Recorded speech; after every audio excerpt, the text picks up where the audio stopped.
तो ये थी इस वक्त की सुर्खियां, लेकिन शेयर बाजार देखिए जबरदस्त रैली देखने को मिल रही है। कल जितनी मायूसी थी देखिए आज उतनी ही रंगत है। तो कल बढ़िया दिन था खरीदारी करने का, ये बात बिल्कुल साफ साबित होती है। और देखिए जिन्होंने कल खरीदा वही आज पैसे पे बैठे हैं, क्योंकि 600 पॉइंट ऊपर सेंसेक्स है, 350 पॉइंट ऊपर आप देखिए बैंक निफ्टी आपको कारोबार करता हुआ नजर आ रहा है। और बुल्स पूरे देखिए गिरफ्त में इस समय बाजार के जबरदस्त रैली देखने को मिल रही है। कल भी यही बात हुई थी कि शॉर्ट नहीं करिए, और आज सुबह भी यही बात हुई थी कि खुलते ही खरीदिए। और देखिए क्या बात हुई थी आपके चैनल पर आज सुबह सुबह। आइए आपको उसका एक छोटी सी क्लिप सुनवाते हैं और उसके बाद बताता हूं कौन से मेहमान आज आपकी मदद करेंगे इस शो में।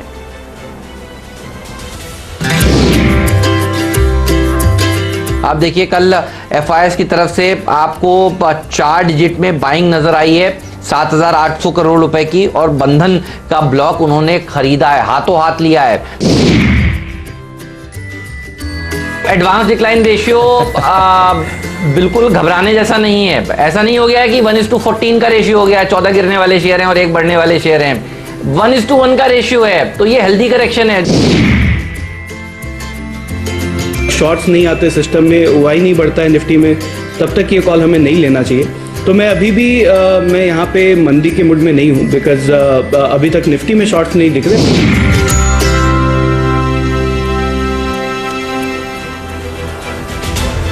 तो देखिए आपको हमारे एक्सपर्ट्स भी कह रहे थे कि मंदी का बहुत व्यू नहीं लेना चाहिए। शुभम सुबह सुबह कह रहे थे कि तेजी का ध्यान रखिए। शॉर्ट साइड के एक भी ट्रेड मैंने तो कम से कम आपको दिए नहीं सुबह से अब तक, और अभी भी लॉन्ग साइड के ढेरों आइडियाज हैं मेरे पास जो मैं आपको दिन में आगे बताऊंगा। लेकिन देखिए हमारे कौन से मेहमान हैं जो आपकी मदद करेंगे।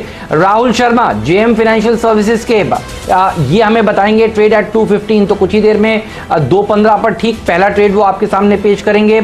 और राजेश पालविया साहब भी हमारे साथ जुड़ रहे हैं एक्सिस सिक्योरिटीज से, ये ट्रेड एट 230 आपके सामने पेश करेंगे। तो हर 15 मिनट बाद देखिए एक ट्रेड आपके सामने आएगा। श्रीकांत चौहान साहब कोटक सिक्योरिटीज के, ये 2:45 का ट्रेड आपको हमें बताएंगे। और 3 बजे हर रोज देखिए जुड़ते हैं भसीन साहब, भसीन जी के भरोसेमंद शेयर, ये वो सेगमेंट है जिसको आप हर रोज फॉलो कर रहे हैं और पैसा बना रहे हैं। तो आज वो भी हमारे साथ 3 बजे जुड़ेंगे। सुदीप बंदोपाध्याय साहब हैं हमारे आज के फंडामेंटल मेहमान। आशीष हमारे साथ जुड़ेंगे जो आपको बताएंगे कल कौन से इवेंट्स के ऊपर रखिएगा नजर, और अनलॉक 3.0 की जो गाइडलाइंस हैं उसमें क्या है आपके काम की बात, इस पर भी देखिए चर्चा होगी इसी शो में। दीपाली से जानेंगे अनलॉक 3.0 आपके लिए किस तरह से पैसा बनाकर दे सकता है। ये इवेंट दरअसल बाजार के लिए बहुत इंपॉर्टेंट है।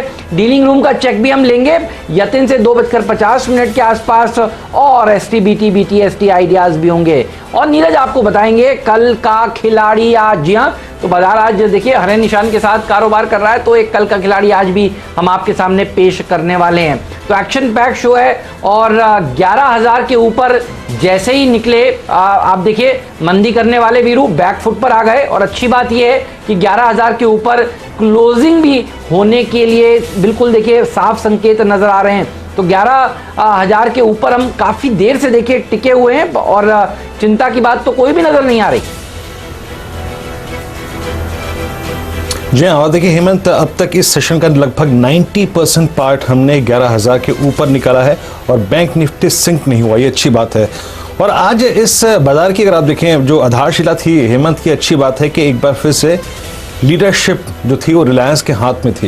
रिलायंस ने एग्जैक्टली अगर आप देखें अपने मंथली बेस से आज एक पुल बैक दिया। सुबह सुबह हमने 2 स्टॉक्स पकड़े थे, आपको याद होगा, हेमंत, रिलायंस, HDFC, सब ने अगर आप देखें बखूबी काम किया। और मेरे ख्याल से हेमंत निफ्टी से ज़्यादा कॉन्फिडेंस मेरे को इस वक्त रिलायंस पे आ रहा है, जिस प्रकार के ऑप्शंस के स्टैट्स हैं, जिस प्रकार का यहाँ पे लॉन्ग बिल्डअप है। तो एक से एक दिग्गज स्टॉक्स है, लेकिन आई थिंक मेरा कॉन्फिडेंस रिलायंस पे बहुत ज़्यादा है। और कुछ ट्रेड्स को पिक करेंगे, लेकिन हेमंत आपकी अप्रोच क्या है, क्या कहती है? आई मीन मिड कैप्स पे फोकस करना चाहिए या फिर लार्ज कैप में रिलायंस के साथ 1-2 कॉम्बिनेशंस और जोड़ेंगे? देखिए लार्ज कैप भी चलेंगे, मिड कैप भी चलेंगे। आपको पहले देखिए ये समझना चाहिए कि कल के बाजार में गिरावट क्यों आई, और वही सुबह हम लोग कह रहे थे। ओवरनाइट कोई एक्सिस बैंक का QIP नहीं आ गया, जो बाजार को डर था परसों के कल के ट्रेडिंग सेशन में।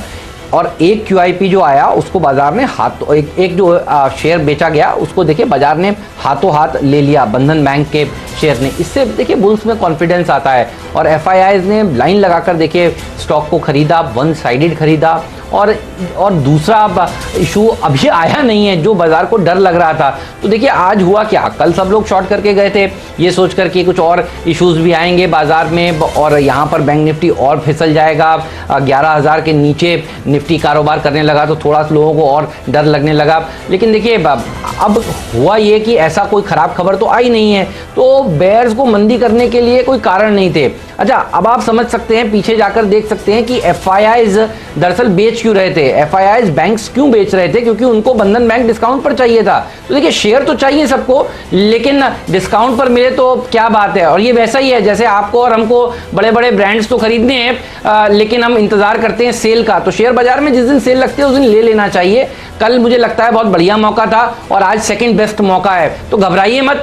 इस तरह के हिचकोले आते हैं और जो थोड़े से लास्ट में चढ़े होते हैं ट्रेन में वो डर जाते हैं, क्योंकि देखिए उन्होंने तेजी देखी नहीं होती। तो अब सब तेजी की बात करेंगे तो देखिए तेजी नहीं होगी, सब मंदी की एक्सपेक्टेशन कर रहे थे। अब देखिए आज बाजार ने दिखा दिया है, तो मुझे नहीं लगता बहुत घबराना चाहिए। मौके आपको मिड कैप्स में भी मिलेंगे भर भर कर और लार्ज कैप्स में भी मिलेंगे। बस माइंडसेट को चेंज मत करिए। अगर आप हर घंटे माइंडसेट चेंज करेंगे तो पैसा नहीं बना पाएंगे। और इसीलिए देखिए मैंने माइंडसेट पिछले 48 घंटों में बदला नहीं है। शुक्रवार को भी मेरा कहना था कि तेजी करिए और कल भी खराब बाजार में भी मैं कह रहा था आपको अच्छे शेयर ढूंढने चाहिए और आज भी व्यू वही है। अगर आप दोनों तरफ प्ले करने की कोशिश करेंगे तो फंस सकते हैं। बहुत ही स्मार्ट और निम्बल फुटेड ट्रेडर्स ये दोनों तरह के प्ले ले सकते हैं, लेकिन इसमें मुझे लगता है कि अगर आप एक साइड का व्यू बनाएंगे, क्योंकि बाजार अभी बुल्स की गिरफ्त में 200 डीएमए के जब तक ऊपर रहेगा, मैं तो तेजी की बात करने वाला हूं वीरू, मुझसे मंदी नहीं होगी।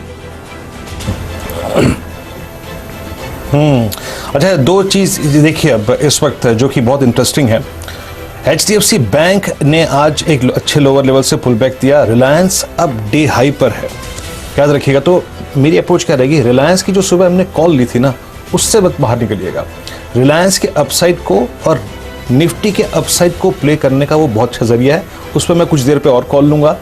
और मेरे को एक चीज़ नज़र आ रही है जो कि शायद मैं आखिरी 1 घंटे में अपने पोर्टफोलियो में जोड़ना चाहूँगा, ट्रेडिंग पोर्टफोलियो में, और वो है metals. Hemant, JSW steel, JSPL metals आज अच्छी खासी स्ट्रेंथ दिखा रहे हैं। तो रिलायंस, HDFC बैंक और मेटल्स फोकस करूंगा। और याद रखिए निफ्टी के लिए सबसे महत्वपूर्ण पड़ाव अब होगा नीचे का आज का लो 10,910, 10,930। ये बहुत स्ट्रॉन्ग अब एक बेस बन जाएगा जो कि एग्जैक्टली है 20 डेमा, जहां से आज निफ्टी ने पुल बैक जनरेट किया। राहुल शर्मा हमारे साथ हैं बातचीत करने के लिए। राहुल, कार्यक्रम में स्वागत है आपका। और आज वाकई अगर आप देखें बाजार ने काफी स्ट्रॉन्ग रिवर्सल लिया और लीडरशिप एक बार फिर से रिलायंस के हाथ में थी और पूरे दिन अगर आप देखें वो ब्रेथ वाइड होती गई, बड़ी होती गई। अब आप देखिए कुछ इंश्योरेंस स्टॉक्स, कुछ मेटल्स ये आके पार्टिसिपेट कर रहे हैं। आपकी अप्रोच क्या है इंडस्ट्रीज पे और कैसे अप्रोच कर रहे हैं आप मार्केट्स को? जी हाँ, नमस्कार वीरेंद्र जी, नमस्कार हेमंत जी। देखिए लास्ट जो 5-6 सेशन में वोलेटिलिटी देखने मिली है, एक तरह से मार्केट हल्का हो गया है। तो मेरे हिसाब से बहुत बढ़िया अपॉर्चुनिटी थी कल के सेशन में और आज के सेशन में भी यहाँ पर बाय करने के लिए। कल डेफिनेटली निफ्टी 10,900 के आसपास गया था तो वहां पर थोड़ी नर्वसनेस जरूर थी, लेकिन आज के सेशन में एक तरह से फ्रेश पुट राइटिंग हमें मार्केट में देखने मिली है। और साथ ही में मुझे लगता है कि ओवरऑल जो मार्केट की ब्रेड्थ है आज वो काफी कंफर्टिंग है। अगर टेक्निकली 11,000 के ऊपर की क्लोजिंग आ जाती है आज, तो मार्केट के अंदर एक तरह से फिर से जो अपनी पहले की तेजी थी वो कंटिन्यू रहेगी, जिसमें निफ्टी वापस 11,200 के ऊपर टारगेट करने की कोशिश करेगा। तो यहाँ पर अगर किसी का लॉन्ग है तो 11,000 का क्लोजिंग स्टॉप लॉस मेंटेन करना चाहिए स्पॉट के हिसाब से। और मेरे हिसाब से निफ्टी में जो हिसाब से डेरिवेटिव्स डेटा बिल्टअप है, पॉसिबिलिटी यही है कि आज 11,000 के ऊपर ही क्लोजिंग रहनी चाहिए और मार्केट का जो सेटअप है पॉजिटिव की तरफ मुड़ा हुआ है।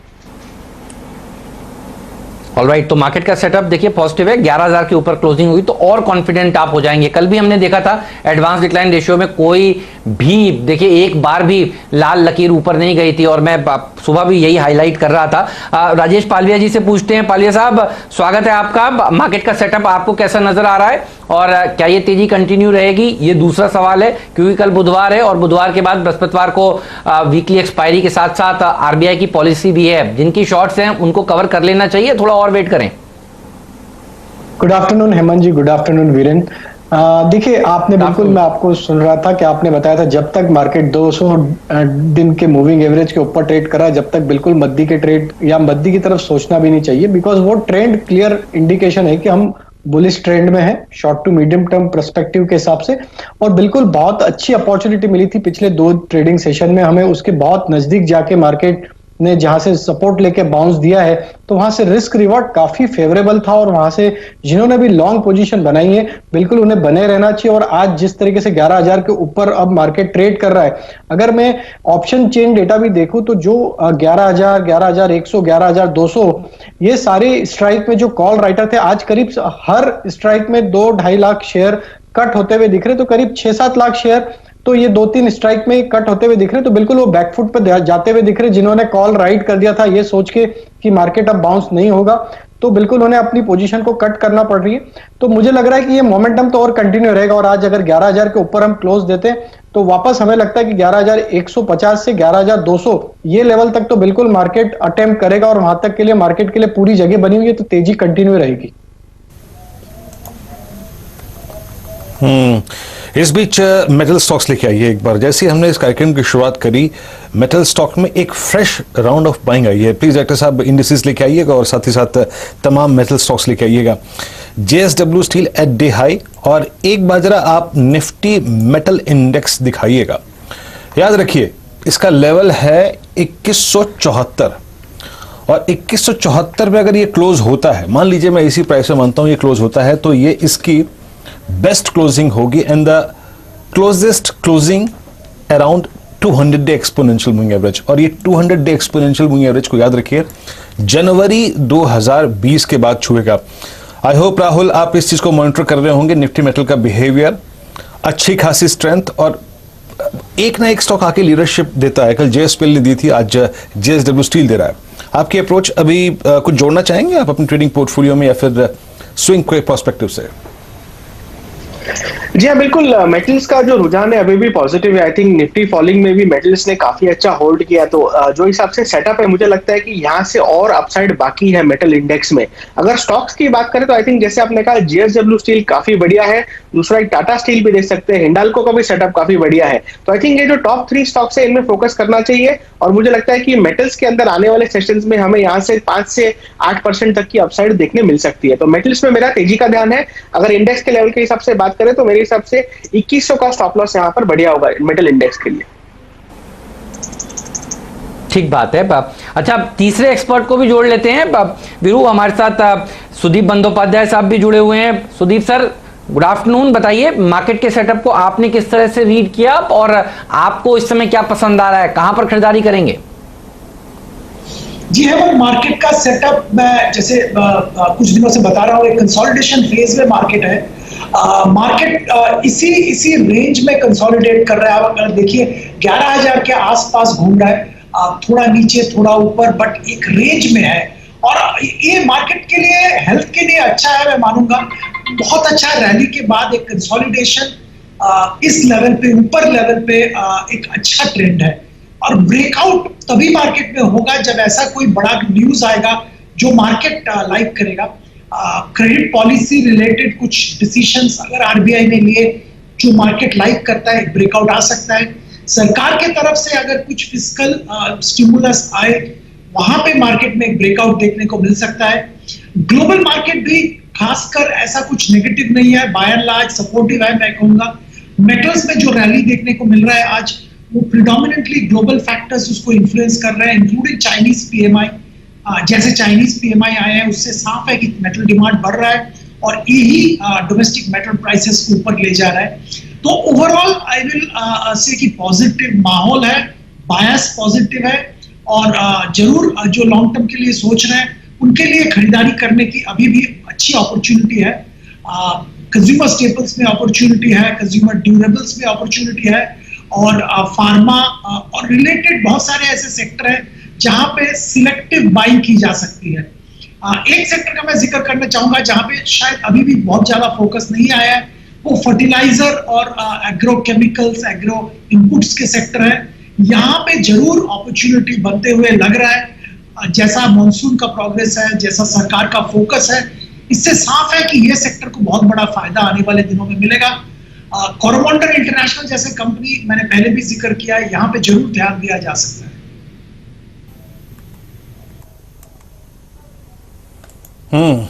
चलिए, तो कोरोमंडल, एनएफएल, एग्रोकेमिकल्स पे खासा ध्यान रहेगा सुदीप जी का। इस बीच आप देखिए 2132 निफ्टी को जो एडवांटेज मिल रहा है वो पूरा रिलायंस का मिल रहा है। रिलायंस ने अभी सिर्फ 3 टिक्स में, यानी अगर आप मिनट चार्ट्स देखते हैं तो 2122 से 2132 यानी 12 रुपए का 3 टिक में अगर आप देखें एक मूव दिया है, तो वो आपको जो इंपैक्ट है ना वो निफ्टी पे नजर आएगा। और निफ्टी अब आ चुका है करीब 11,052 की ट्रैजेक्टरी में। लेकिन रिलायंस, आई थिंक राहुल, आज का श्रेय जाना चाहिए रिलायंस को। सुबह जो एनर्जी जनरेट करी थी ना वो रिलायंस ने की थी, एचडीएफसी बैंक ने की थी। ये अपने मंथली बेस से शूट अप हुए हैं। अब मान लीजिए आप इन द मनी हैं सुबह के ट्रेड्स पे, आपके कॉल ऑप्शंस, आपके शॉर्ट पुट्स, आपके long futures in the money हैं। आज इसने एग्जैक्टली 20 डे से पुल बैक लिया, और अब क्या करना चाहिए? अब इसको ट्रेल कैसे करना चाहिए रिलायंस को? जी हाँ, मेरे हिसाब से 2021 का लेवल बहुत इंपॉर्टेंट है आज के पूरे सेशन में। अगर कैश में एवरेज की बात करें तो 2021 की है, साथ में 2080 की है, माफ कीजिएगा। और साथ ही में स्टॉक का यहाँ पर मेरे हिसाब से ट्रेडिंग स्टॉप लॉस करना बहुत इंपॉर्टेंट है। इस ट्रेंड को राइड कीजिए, मैं ऐसा नहीं बोलूंगा यहाँ पे बुक कीजिए, बिकॉज 5-6 सेशन के बाद में रिलायंस में ऐसी बाइंग देखने मिली है, तो पॉसिबिलिटी है कि शायद 2200 का लेवल स्टॉक ऊपर में फिर से लगा दे। तो इस ट्रेंड को जो है राइड करना है हमें। 2080 का स्टॉप लॉस रखिए, और जैसे जैसे स्टॉक ऊपर मूव करता है स्टॉप लॉस को ट्रेल करते जाइए। ठीक बात है, तो ट्रेंड को राइड करिए। और ये स्टॉक देखिए एक 2-3 दिन थोड़ा साइडवेज से नीचे के भाव दिखा चुका है, लेकिन ये जिस स्पीड से देखिए कम नीचे आया था उससे ज्यादा स्पीड से ऊपर आ रहा है, आपको ऐसे देखना चाहिए। तो ये 2 दिन में इतना गिरा नहीं था जितना 1 दिन में बढ़ गया है। ये बिल्कुल वैसा ही है कि इसने देखिए मौका ही नहीं दिया। आज अब 100 रुपए ऊपर हो चुका है, और अगर ये स्टॉक मजबूत रहेगा तो देखिए फिर बाजार में मंदी करने वाले बैकफुट पर आराम से चले जाएंगे। लेकिन चलिए, ट्रेड क्या लेना चाहिए आपको? 2:15 हो गए हैं। आप जानते हैं शर्मा जी स्पेशल ट्रेड। बताइए शर्मा जी, कहां पर नजर है आपकी? कौन सा इस समय सौदा आपने आइडेंटिफाई किया हमारे दर्शकों के लिए? जी हाँ, बिल्कुल। थोड़ी देर पहले वीरेंद्र जी की मैं बैंक निफ्टी के ऊपर राय सुन रहा था। बैंक निफ्टी ने आज काफी दिनों के बाद एक तरह से सस्टेनेंस दिखाई है। बैंक निफ्टी तकरीबन 350 पॉइंट ऊपर है और कोई इसे शॉर्ट करने नहीं आ रहा है। तो आई थिंक ये कहीं ना कहीं कंफर्ट की बात है। बैंक्स हमें ध्यान रखना है कि काफी वीक है रिलेटिव ब्रॉडर मार्केट के कंपैरिजन में, और यहीं पर काफी शॉर्ट्स भी है सिस्टम के अंदर। तो मुझे लगता है इसमें से आईसीआईसीआई बैंक एक ऐसा स्टॉक है जहां पर लॉन्ग के लिए रिस्क रिवॉर्ड बहुत फेवरेबल है।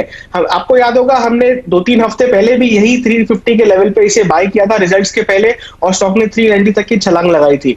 यहां पर वापस वैसा ही माहौल बन रहा है जहां पर स्टॉक 375 ऊपर में टेस्ट करने जा सकता है। 340 का छोटा स्टॉप लॉस है, और मुझे लगता है कि मार्केट यहां पर तेजी में रहना चाहिए। साथ में आईसीआईसीआई बैंक में हमें ऊपर में अच्छा मोमेंटम दिखने मिल सकता है। तो आईसीआईसीआई बैंक बाय कीजिए 340 के स्टॉप लॉस से, टारगेट रहेगा 375। ओके, 375 का टारगेट है with stop loss of 340। ICICI bank में ट्रेड एट 215। प्लीज जरा आईसीआईसीआई बैंक का चार्ट लेके आइए पिछले 4-5 दिन का। अब देखिए बैंक से बात शुरू हुई है तो थोड़ा सा बैंक स्पीड डिस्कशन कर लेते हैं। राजेश जी, आईसीआईसीआई बैंक जिस क्लस्टर से इसने पुल बैक दिया है, जरा प्लीज आईसीआईसीआई बैंक का चार्ट लेके आएंगे स्क्रीन पर? थोड़ा सा मैं भी अपने स्क्रीन पर देख लेता हूं। अब आईसीआईसीआई बैंक के समानांतर एग्जैक्टली अगर आप देखिए इक्वल स्ट्रेंथ जहां पे नजर आ रही है, वो कौन सा स्टॉक होगा? आईसीआईसीआई बैंक ने अपने मेरे ख्याल से 18 जून के बाद के बेस से पुल बैक दिया है। अब जरा कोटक लेके आइए, वो क्या कर रहा है? इंडसइंड बैंक आज सुबह टॉप लूजर था, वो क्या कर रहा है? अगर आपको सेकेंड लाइन का स्टॉक पिक करना हो राजेश, तो आप क्या पिक करेंगे? आप एचडीएफसी को प्रेफर करेंगे जो कि मंथली बेस से निकल के आया? आप कोटक को प्रेफर करेंगे? आप डेड कैट बाउंस इंडसइंड में एक्सपेक्ट कर रहे हैं? आप कैसे अप्रोच करेंगे बैंक्स को? बिल्कुल वीरेंद्र जी, देखिए जिस तरीके से पुलबैक आईसीआईसीआई में बना है और बाकी सारे बैंकिंग स्टॉक्स में भी देखें तो एक पुलबैक एक्शन देखने को मिला है। सभी स्टॉक्स में अगर हम देखें तो बिहेवियर जैसा था कि रिजल्ट के बाद सभी स्टॉक में कूल ऑफ इफेक्ट था, और स्टॉक ने अपने जो मंथली सपोर्ट बने थे पिछले 3-4 मंथ के, एक जो बेस बने हुए थे स्टॉक्स के, वहीं से सारे स्टॉक्स ने एक बार वापस से पुल बैक एक्शन दिया है। तो कहीं ना कहीं ये ट्रेंड बिल्कुल दर्शाता है, जब राहुल जी भी बता रहे थे कि बैंक निफ्टी में जो सस्टेनेबिलिटी दिख रही है वो यही दर्शाता है कि जो स्टॉक्स में करेक्शन हमने पिछले दिनों में देखा था वो अपने पुराने बेस के पास से वापस बाउंस दे रहे। सेम बिहेवियर बैंक निफ्टी में भी हुआ है। तो ओवरऑल सेटअप ही यह दर्शा रहा है कि मार्केट को ज्यादा नीचे नहीं जाना है, एक रेंज में कंसोलिडेट होगा और जैसे ही कोई पॉजिटिव ट्रिगर मिलेगा तो वापस ये एक अपसाइड की तरफ वापस कंटिन्यू करेगा इसका ट्रेंड। तो मैं जो बैंकिंग स्टॉक्स में जाना चाहूंगा, आईसीआईसीआई ऑलरेडी राहुल जी ने बताया, मुझे एचडीएफसी का सेटअप भी काफी अट्रैक्टिव लग रहा है। जिस तरीके से एचडीएफसी ने 1000 रुपए के आसपास तक एक करेक्टिव एक्शन दिया और अगर हम देखें तो इसका एक double bottom sort of pattern बना है। ये एक स्विंग लो बना था करीब जून में, वहीं से इसने एग्जैक्ट सपोर्ट लेके वापस बाउंस दिया। तो मुझे लगता है एचडीएफसी में भी रिस्क रिवॉर्ड यहां से फेवरेबल है। एचडीएफसी बैंक यहां से बाय किया जा सकता है, जो कि सेकंड बैंकिंग स्टॉक होगा जो बैंक निफ्टी को सपोर्ट देगा। 1070 से 1080 तक के टारगेट मुझे लगता है 1 से 2 ट्रेडिंग सेशन में एचडीएफसी बैंक में भी आते हुए दिखना चाहिए। करंट लेवल से जो स्टॉप लॉस रखना होगा वो 1015 का रखना होगा। ठीक बात है। देखिए बहुत बड़ा ओवरहैंग खत्म हुआ है। शशिधर जो साहब हैं, जगदीशन जी, ये सीईओ नियुक्त हो गए हैं और आज जैसे ही देखिए खबर आई क्या मूव आया। अब आज आपको एफआईआईज की तरफ से एक पॉजिटिव नंबर की एक्सपेक्टेशन भी मैं कर रहा हूं। खास तौर पर देखिए जिस हिसाब से एचडीएफसी ट्विंस ने आज अच्छा प्रदर्शन दिखाया है और मैं आश्चर्य नहीं करूंगा ओवरनाइट अगर एडीआर में भी एक अच्छी रैली स्टॉक में देखने को मिली। मेरे ख्याल में तो ये स्टॉक बीटीएसटी ट्रेड भी हो सकता है। एचडीएफसी बैंक का इतना बड़ा ओवरहैंग था और वो खत्म होता हुआ छटता हुआ नजर आ रहा है। एक राय यहाँ पर हमारे फंडामेंटल एक्सपर्ट से भी लेते हैं, उसके बाद देखिए आशीष के पास भी चलेंगे। आशीष तैयार हैं बताने के लिए आपको कौन कौन से इवेंट्स हैं जिनके ऊपर कल आपकी नजर जरूर होनी चाहिए। और एचडीएफसी बैंक में इस खबर का असर दरअसल एचडीएफसी लिमिटेड में भी देखने को मिला, एचडीएफसी लाइफ में भी देखने को मिला। आप डॉक्टर साहब एचडीएफसी लाइफ का स्टॉक भी दिखाइए, एचडीएफसी के पूरे ग्रुप स्टॉक्स एक बार सामने प्लीज रख दीजिए, क्योंकि ग्रुप के लिए देखिए सेंटीमेंट के लिहाज से अगर एक अच्छी खबर आती है तो पूरे ग्रुप में एक रैली बन जाती है। सुदीप सर, ये न्यूज आपको कैसी लगी? हेमंत, बहुत ही पॉजिटिव न्यूज है। कंटिन्यूटी एक बड़ा बैंक एचडीएफसी जैसे बैंक में डिजायरेबल है। सिस्टम के लिए भी ये अच्छा है क्योंकि कोई डिस्टेबलाइजेशन एचडीएफसी जैसे बैंक में बहुत ही हानिकर हो सकता है सिस्टम के लिए, फाइनेंशियल सिस्टम के लिए। तो ये कंटिन्यूटी, स्टेबिलिटी, आप कुछ भी नाम से इसको पुकारो, I think it's a good step. उम्मीद यही होगी कि ट्रांजिशन स्मूथ रहे आने वाले दिनों में। कंटिन्यूटी तो रहेगा ही, ये लग रहा है। तो आई थिंक बहुत ही पॉजिटिव तरह से हम इसको देख रहे हैं। Market has already given thumbs up to this. पर आपका जो पिछला सवाल था कि बैंक की क्षेत्र में कुछ किसी को कुछ लेना है, तो हमें लगता है कि रिस्क रिवार्ड के हिसाब से आईसीआईसीआई में खरीदारी करने लायक स्थिति अभी भी है। अगर किसी निवेशक को खरीदना है कुछ 6-8 महीना 1 साल के लिए, तो आईसीआईसीआई बैंक पे जरूर ध्यान दीजिए।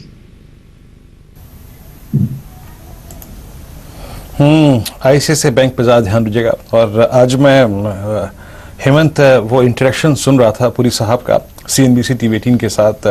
क्या गजब का इंटरेक्शन था। वो उन्होंने हर चीज पे, हर मुद्दे पे बात करी, अगले नेतृत्व पे बात करी। उन्होंने एग्जैक्टली अगर आप देखें अपना स्टेक वो ऑफलोड क्यों किया, क्या जरूरतें थी। उन्होंने कहा कि मैं जा रहा हूं और मेरी भी अब रिटायरमेंट के बाद एक जिंदगी है, उसके बारे में मुझे सोचना है, मुझे एडवाइजर्स ने क्या कहा।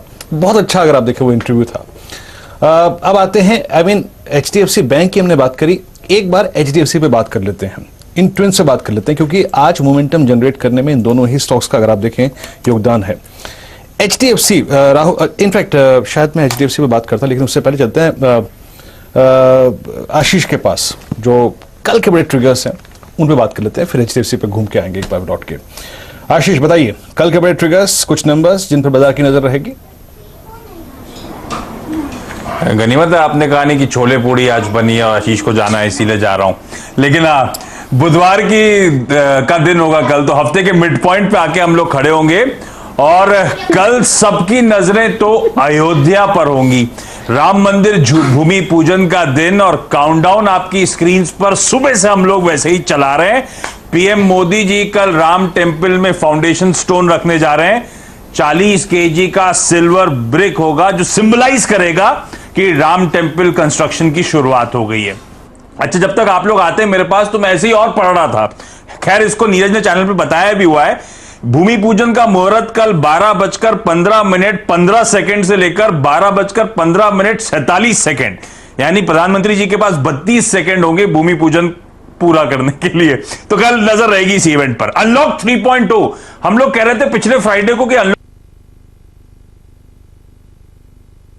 जिंदगी पे फर्क पड़ेगा कल से 5 अगस्त से, जब अनलॉक 3.0 का असली इंपैक्ट आपको नजर आएगा।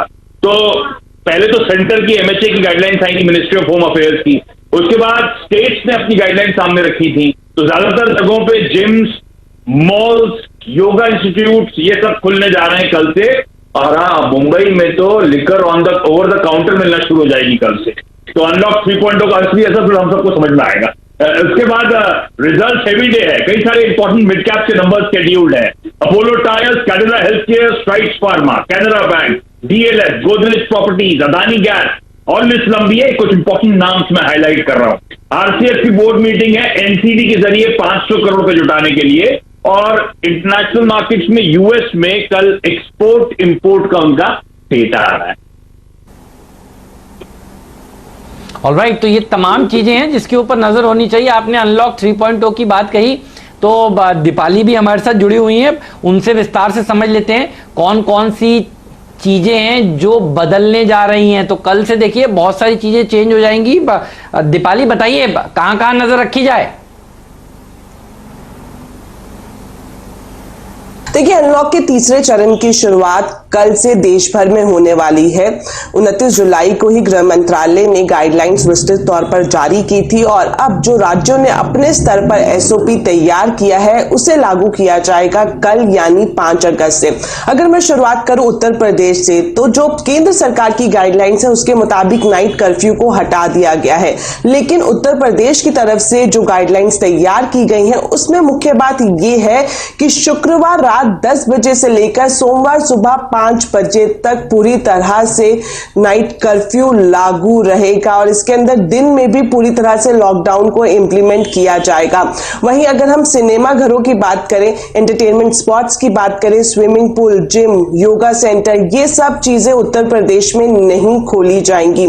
अब बात करें राजधानी दिल्ली की, जहां पर फिलहाल कोरोना की स्थिति थोड़ी नियंत्रण में दिखाई दे रही है, तो यहां पर एक जो बड़ी छूट दी जा रही है कल से, वो ये कि जिम और योगा सेंटर को खोलने की अनुमति दे दी गई है, लेकिन इनके लिए भी राज्य सरकार की तरफ से एक स्ट्रिक्ट प्रोटोकॉल तैयार किया गया है, जिसके तहत सभी जिम मालिकों को हर 1 घंटे के अंतराल के बाद मशीनों को सैनिटाइज करना होगा। कस्टमर्स जो वहां पर पहुंच रहे हैं वो अपनी अलग से पानी की बोतल और तौलिया लेकर जाएंगे ताकि संक्रमण को रोका जा सके। वहीं अगर हम दिल्ली मेट्रो की बात करें, मल्टीप्लेक्सेस की बात करें, तो फिलहाल राजधानी दिल्ली में भी इन्हें पूरी तरह से बंद रखा जाएगा। अगर मैं बात करूं महाराष्ट्र की, जहां पर पूरे देश में सबसे ज्यादा कोरोना पॉजिटिव मरीज हैं, तो यहां पर जो गाइडलाइंस है जिन्हें 5 अगस्त से जारी किया जा रहा है, उसमें जो बड़ी ढील दी जा रही है वो ये कि दुकानें और मॉल्स खोलने की अनुमति दे दी गई है। वहीं अगर हम शराब की दुकानों की बात करें तो वो भी महाराष्ट्र मुंबई में खोली जाएंगी। थिएटर, फूड कोर्ट, रेस्टोरेंट खोलने पर फिलहाल रोक आगे भी जारी रहेगी राज्य सरकार की तरफ से। दीपाली शुक्रिया, और आशीष आपका भी बहुत बहुत शुक्रिया। सुदीप जी, आपने सुना दीपाली को, और दीपाली की जो बातें थी उसमें सबसे महत्वपूर्ण बात और जो काम की लगी वो ये थी कि अब चलते चलते दाएं देखो या बाएं देखो, कहीं भी देखो, अब आपको शराब मिल जाएगी, लिक्विड। इस स्पेस पे आपकी टेक क्या होगा? इसमें से कुछ पिक करना चाहेंगे आप? कंपनीज तो एस्टैब्लिश्ड कंपनीज हैं, परफॉर्मेंस हमेशा से अच्छा रहा है, पर लॉकडाउन के चलते और कोरोना वायरस के बाद से इनका परफॉर्मेंस में थोड़ी दिक्कतें आई थी, क्योंकि इनिशियली कुछ देर तक बिल्कुल कंप्लीट बैन था प्रोडक्ट पे और सेल पे, और ग्रेजुअली ओपन अप हो रहा है। यूनाइटेड स्पिरिट्स पे जरूर ध्यान दिया जा सकता है। अगर आप थोड़ी लंबी अवधि की सोच रहे हैं, इमीडिएट एक बार 5 तारीख के बाद थोड़ा गेन देखने को मिल सकता है, बट वो टेम्पररी होगा। वॉल्यूम रिकवर करने में और प्रॉफिटेबिलिटी रिकवर करने में थोड़ा टाइम लगेगा। हम लोग Q3 से रिकवरी प्रेडिक्ट कर रहे हैं यूनाइटेड स्पिरिट्स में, और यहाँ पे जरूर करंट लेवल पे खरीदारी की जा सकती है।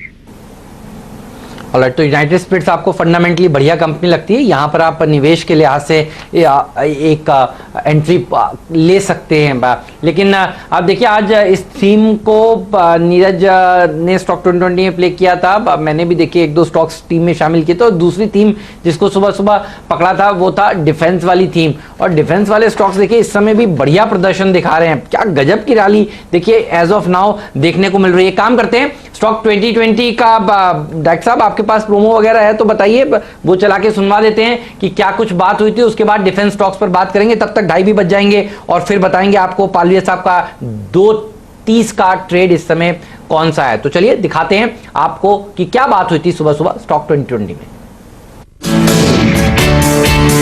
जेन टेक्नोलॉजीज ये 20% के सर्किट वाला स्टॉक है, आज अच्छा प्रदर्शन दिखा सकता है, अच्छी तेजी देखने को मिल सकती है। अपोलो माइक्रो सिस्टम्स में भी एस्ट्रा माइक्रो भी भाग सकता है आज के सत्र में, और देखिए वालचंद नगर में भी तेजी बन सकती है। 10 में से करीब 7 शेयर डिफेंस सेक्टर से आपको नजर आएंगे। कोचीन शिपयार्ड को ध्यान में रखिए, garden reach ship builders, Bharat dynamics और हिंदुस्तान एरोनॉटिक्स, क्योंकि डिफेंस के लिए सुझाव मांग लिए गए हैं 17 अगस्त तक, उसके बाद फिर इसकी फाइनल पॉलिसी आउटकम आपके सामने आएगा। मिश्र धातु देखिए, वालचंद देखिए, जेन देखिए, ये सभी काउंटर्स हैं जहां पर अच्छे वॉल्यूम्स पर खरीदारी देखने को मिली है। दूसरी तरफ नीरज ने भी Bharat Dynamics, HAL, Garden Reach जैसे स्टॉक्स पर राय दी थी तेजी की, और वो भी आज के सत्र में दरअसल कर रहे हैं आउट परफॉर्म।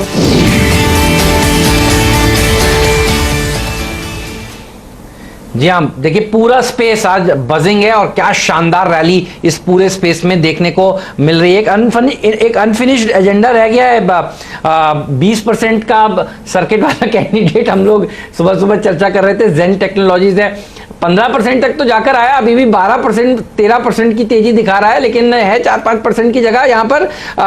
राजेश पालविया साहब बताइए, जेन टेक्नोलॉजीज का चार्ट देखकर क्या नजर आ रहा है आपको यहाँ पर? जी बिल्कुल हेमंत जी, जो अनफिनिश्ड एजेंडा है वो पूरा होते हुए दिखना चाहिए मुझे लगता है क्लोजिंग के पहले, और जिस तरीके से स्टॉक ने एक वी शेप रिकवरी का ब्रेकआउट दिया है वीकली सेटअप के हिसाब से आज के सेशन में, तो बिल्कुल मुझे लगता है कि ये स्टॉक 20% का सर्किट लगाता हुआ दिखना चाहिए।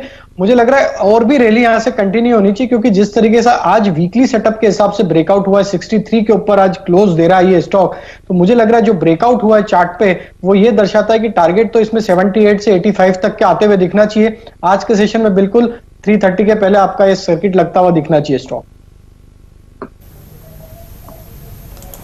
ओके, मैं देख रहा हूं पिछले कई दिनों से जब जब इसकी बात होती है, वीरू एक मिनट रुकिए, मैं एक बात कंप्लीट कर लेता हूं, उसके बाद आपके पास आ जाता हूं। तो जब जब हम लोग इसकी बात करते हैं तब तब ये 15-16% की रैली दिखाता ही है। तो आज भी देखिए सुबह 15% ऊपर जाकर ये टिका अब, और उसके बाद देखिए अब धीरे धीरे करके ये 20% की तरफ बढ़ता हुआ आपको नजर आ रहा है। तो स्टॉक 2020 में सुबह सुबह ये सुझाया गया था, और देखिए अब ये शेयर बढ़ना शुरू कर रहा है। एक राय डिफेंस स्टॉक्स पर सुदीप बंदोपाध्याय से ले लेते हैं। सुदीप सर, इस स्पेस में आपके फेवरेट्स क्या हैं, बताइए।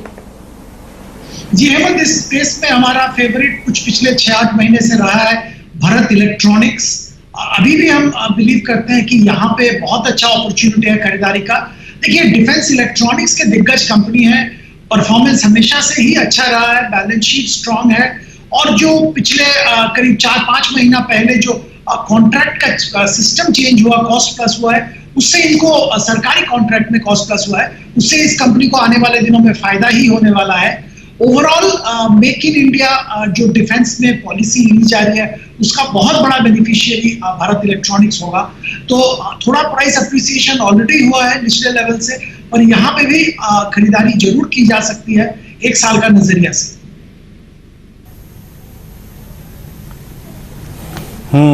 चलिए, तो सुदीप की अगर आप देखें राय है बीएल को लॉन्ग करेंगे डिफेंस स्पेस में। अगर आप देखें जो प्रिफर्ड पिक है वो बीएल है।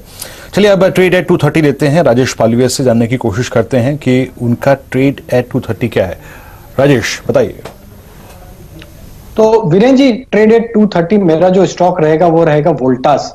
वोल्टास में देखें तो आज काफी बड़ा ओपन इंटरेस्ट एडिशन देखने को मिला स्टॉक में। जिस तरीके से पिछले दिनों में एक करेक्टिव एक्शन थी, स्टॉक ने कंसोलिडेशन के बाद वापस से वो ब्रेकआउट लेवल जो हुए थे उसके ऊपर से एग्जैक्टली सपोर्ट लेके वहां से बाउंस एक्शन दिए।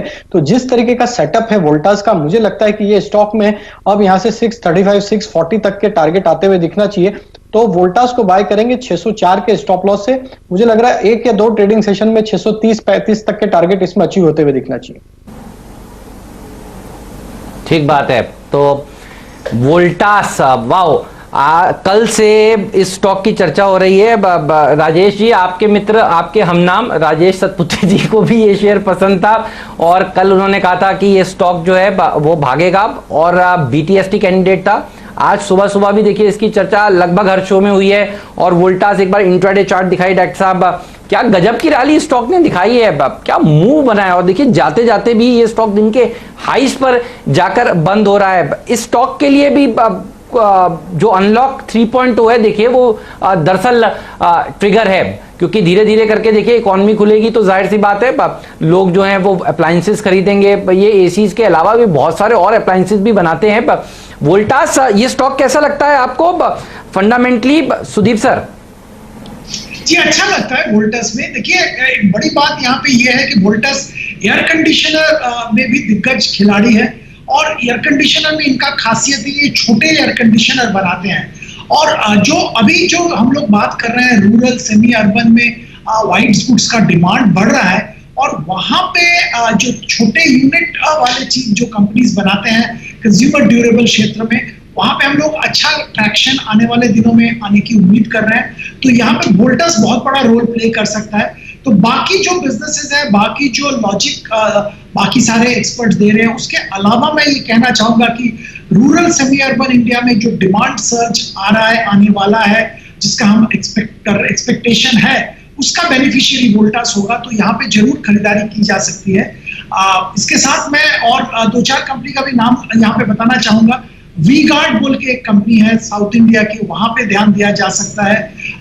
बजाज इलेक्ट्रिकल्स पे ध्यान दिया जा सकता है, जिनका भी रूरल डिस्ट्रीब्यूशन अच्छा है, जहां पे भी छोटे भाव के व्हाइट गुड्स बनाए जा रहे हैं, उस कंपनी पे ध्यान देना चाहिए। इस बीच आप देखिए रिलायंस करीब 2136 पे टिक बाई टिक चार्ट स्क्रीन पे लिखाइएगा, डे हाई पर ट्रेड करता हुआ। राहुल, मेरे जहन में एक ऑप्शन ट्रेड आ रहा था, हमें रिलायंस बताऊं, ऑप्शन से बहुत बात कर चुके हैं। एक स्टॉक लेके आई है अदानी एंटरप्राइजेस, डे हाई पर 179.45 फ्यूचर्स। पिछले 7-8 मिनटों में इस स्टॉक में सबसे स्ट्रॉन्ग एडिशन हुआ है। एक बार इसकी फ्यूचर्स की प्लेट लेके आइएगा, 179.45 इसका फ्यूचर है। राहुल, मैं इसकी 185 की कॉल को मॉनिटर कर रहा हूं बहुत देर से, स्ट्रॉन्ग एडिशन, और आज इसमें करीब 20,000 शेयर, इनफैक्ट अब करीब 1,80,000 शेयर जुड़े हैं। राहुल, इस ऑप्शन को प्लीज रीड कीजिएगा और क्या एक्सपेंसिव तो नहीं है, और इसके अपसाइड को प्ले करने के लिए आज इसने थर्ड सेशन 200 EMA के ऊपर सस्टेन करने की टेंडेंसी शो की है और अपने पिछले 5 सेशन के हाईस को क्रॉस कर रहा है। ये 8-9 रुपए 35 पैसे। कैसे अप्रोच करेंगे इस ऑप्शन को आप? जी हाँ, बिल्कुल। अदानी का जो स्ट्रक्चर है काफी बढ़िया है। स्टॉक ने काफी हफ्तों के बाद लास्ट वीक में एक तरह से ब्रेकआउट दिया है, उसके बाद में 4-5 सेशन से स्टॉक कंसोलिडेट कर रहा है। तो अगर टेक्निकल लैंग्वेज में बात करें तो एक फ्लैग पैटर्न जैसा ब्रेकआउट है। इसमें आई थिंक 185 का कॉल ऑप्शन बहुत ही बेहतरीन ट्रेड है, यहाँ से बाय करके चल सकते हैं।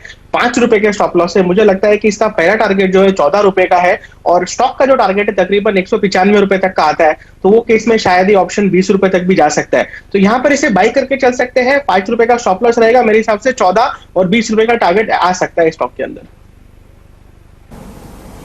ठीक बात है। तो इसके ऊपर रखिएगा नजर। डॉक्टर साहब, एक स्टॉक लाइए गार्डन रीच, और देखिए ये किस तरह से मूव कर रहा है। जैसे ही हमने जेन की बात करी, एक हिस्से में एक काम करिए, जेन रखिए इंट्राडे चार्ट, और दूसरे हिस्से में रखिए गार्डन रीच। एक्शन जहां पर है उसी पे बात करते हैं। और देखिए सबसे ज्यादा एक्शन आज डिफेंस स्टॉक्स में सुबह से देखने को मिल रहा है। तो 20% के अनफिनिश्ड एजेंडे की तरफ देखिए जेन आपको बढ़ता हुआ नजर आएगा, और गार्डन रीच ने भी देखिए पीछे पीछे बढ़िया प्रदर्शन दिखाना शुरू कर दिया है। आज डिफेंस स्टॉक्स में गजब की रैली है। गार्डन रीच मुझे याद है नीरज की टीम का ओपनर खिलाड़ी था, ये देखिए इसने भी एक मूव देना स्टार्ट कर दिया है। और ये कैश वाले लिक्विड स्टॉक्स हैं। आप देखिए जेन टेक्नोलॉजीज में आज सुबह से 35 लाख शेयर ट्रेड हो चुके हैं और यहां पर करीब करीब 10 लाख शेयर का 10 डे एवरेज वॉल्यूम है। और गार्डन रीच भी अगर आप देखें तो करीब करीब 2.5 लाख शेयर का 10 डे एवरेज वॉल्यूम है और 4.5 लाख शेयर यहां पर भी ट्रेड हो चुके हैं। तो देखिए डिफेंस स्टॉक्स में जाते जाते भी एक बड़ा मूव आपको देखने को मिल रहा है।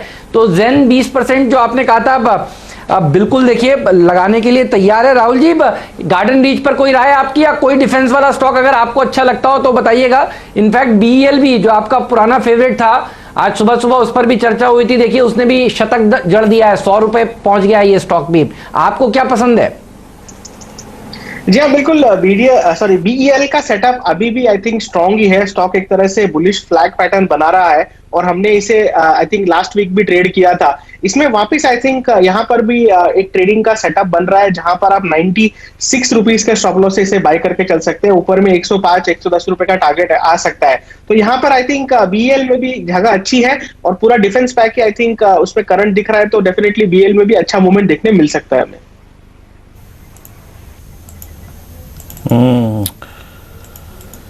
इस बीच आप देखिए भारत डायनामिक्स ने आज मैं थोड़ा सा जब चार्ट्स पे सारे स्टॉक्स रीड कर रहा था तो भारत डायनामिक्स ने क्या किया है, आज इसने एक टिपिकल फ्लैग ब्रेकआउट दिया है। आई थिंक राजेश इस स्टॉक पे बात नहीं करी तो थोड़ी सी बेमानी होगी।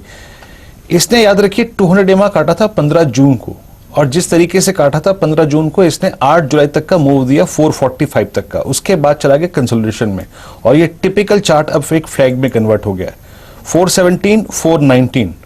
राजेश अगर ये चलना शुरू करता है 420 की ट्रैजेक्टरी के ऊपर तो पॉसिबल टारगेट्स क्या होंगे, स्पेशली वो लोग जो डिलीवरी पे काम करते हैं, क्योंकि ये पैटर्न बेहद शानदार है। राजेश बिल्कुल वीरेन जी, ये स्टॉक में जिस तरीके से फॉर्मेशन हुआ है और जो ब्रेकआउट हुआ है, स्टॉक को बिल्कुल जिन्होंने पोजिशनल कैटेगरी में जिन्होंने बाय किया डिलीवरी पर्सपेक्टिव से बिल्कुल होल्ड रखें। और आपने बताया 420, अगर ये 420 क्रॉस करता है तो बहुत जल्दी इसमें एक टारगेट जो इमीडिएट आएगा वो 440-45 के आसपास आएगा। बट अगर मैं इसका थोड़ा सा बड़ा चार्ट देखूं और जिस तरीके का ब्रेकआउट हुआ है, अगर इसको थोड़ा पोजिशनल होल्ड करें और थोड़ा टाइम दे तो जिस तरीके का सेटअप है मुझे लग रहा है ये स्टॉक में 480-500 तक के टारगेट भी आने का पोटेंशियल है। तो बिल्कुल इसको होल्ड रखना चाहिए। जो पोजिशनली इसको होल्ड रखना चाहते हैं उनके लिए स्टॉप लॉस होगा 395 के आसपास। ट्रेडिंग के लिए अभी जो करंट लेवल से यहां से भी जो बाय करना चाहते हैं उनके लिए स्टॉप लॉस होगा 410 के आसपास और इमीडिएट जो टारगेट आना चाहिए वो 445 के। पोजिशनल टारगेट होंगे इसके 480 से 500 तक के।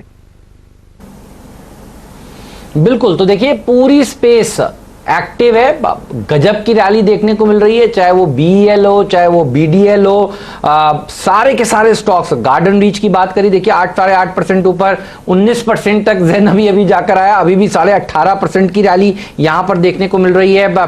तो आज डिफेंस के स्टॉक्स, सुबह भी यही चर्चा हो रही थी, सेक्टर ऑफ द डे होगा और देखिए बिल्कुल वैसे ही ये सेक्टर भागता हुआ नजर आ रहा है। श्रीकांत चौहान हमारे साथ जुड़ चुके हैं, ट्रेड एट 245 तो वो बताएंगे, लेकिन उससे पहले व्यू ले लेते हैं उनका मार्केट पर, क्योंकि 700 पॉइंट ऊपर है। अब 11,100 को छूने की कोशिश करता हुआ निफ्टी, सुबह अब हम लोग सोच रहे थे 11,000 के ऊपर निकलेगा तो फिर क्या होगा, तो देख लीजिए 11,000 पर निकला तो 11,100 को छूने की अब कोशिश कर रहा है इस समय निफ्टी और 500 पॉइंट की रैली बैंक निफ्टी में देखने को मिल रही है। तो गजब की रैली।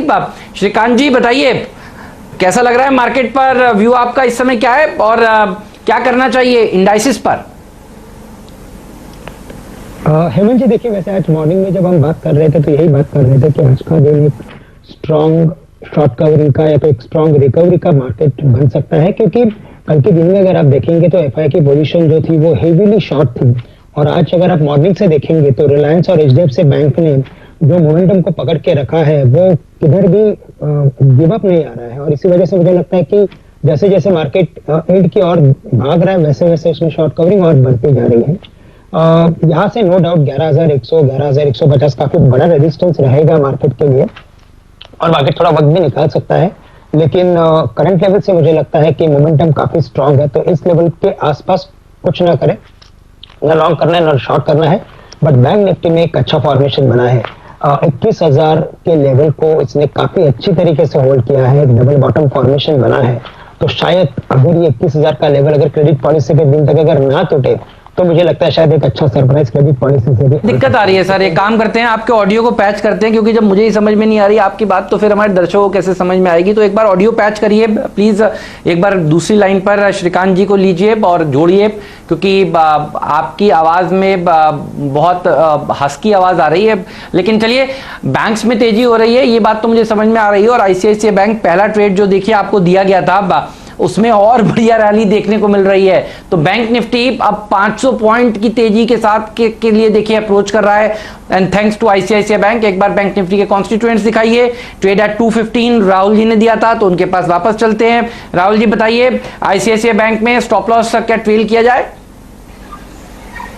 जी हाँ, बिल्कुल। I think 1% in the money हो गए हैं ट्रेड रेकमेंड करने के बाद में। डे ट्रेडर्स है तो डेफिनेटली कॉस्ट पे स्टॉप लॉस ट्रेल करना चाहिए, बट मेरा मानना है कि पोजिशनल ट्रेडर्स में आई थिंक काफी जगह बाकी है। तो जो 375 का सुझाया गया टारगेट है उसके लिए पोजिशनल होल्ड करके चल सकते हैं। एक बार 355 कंफर्टेबली क्रॉस कर ले, उसके बाद स्टॉप लॉस ट्रेल कर सकते हैं कॉस्ट पे।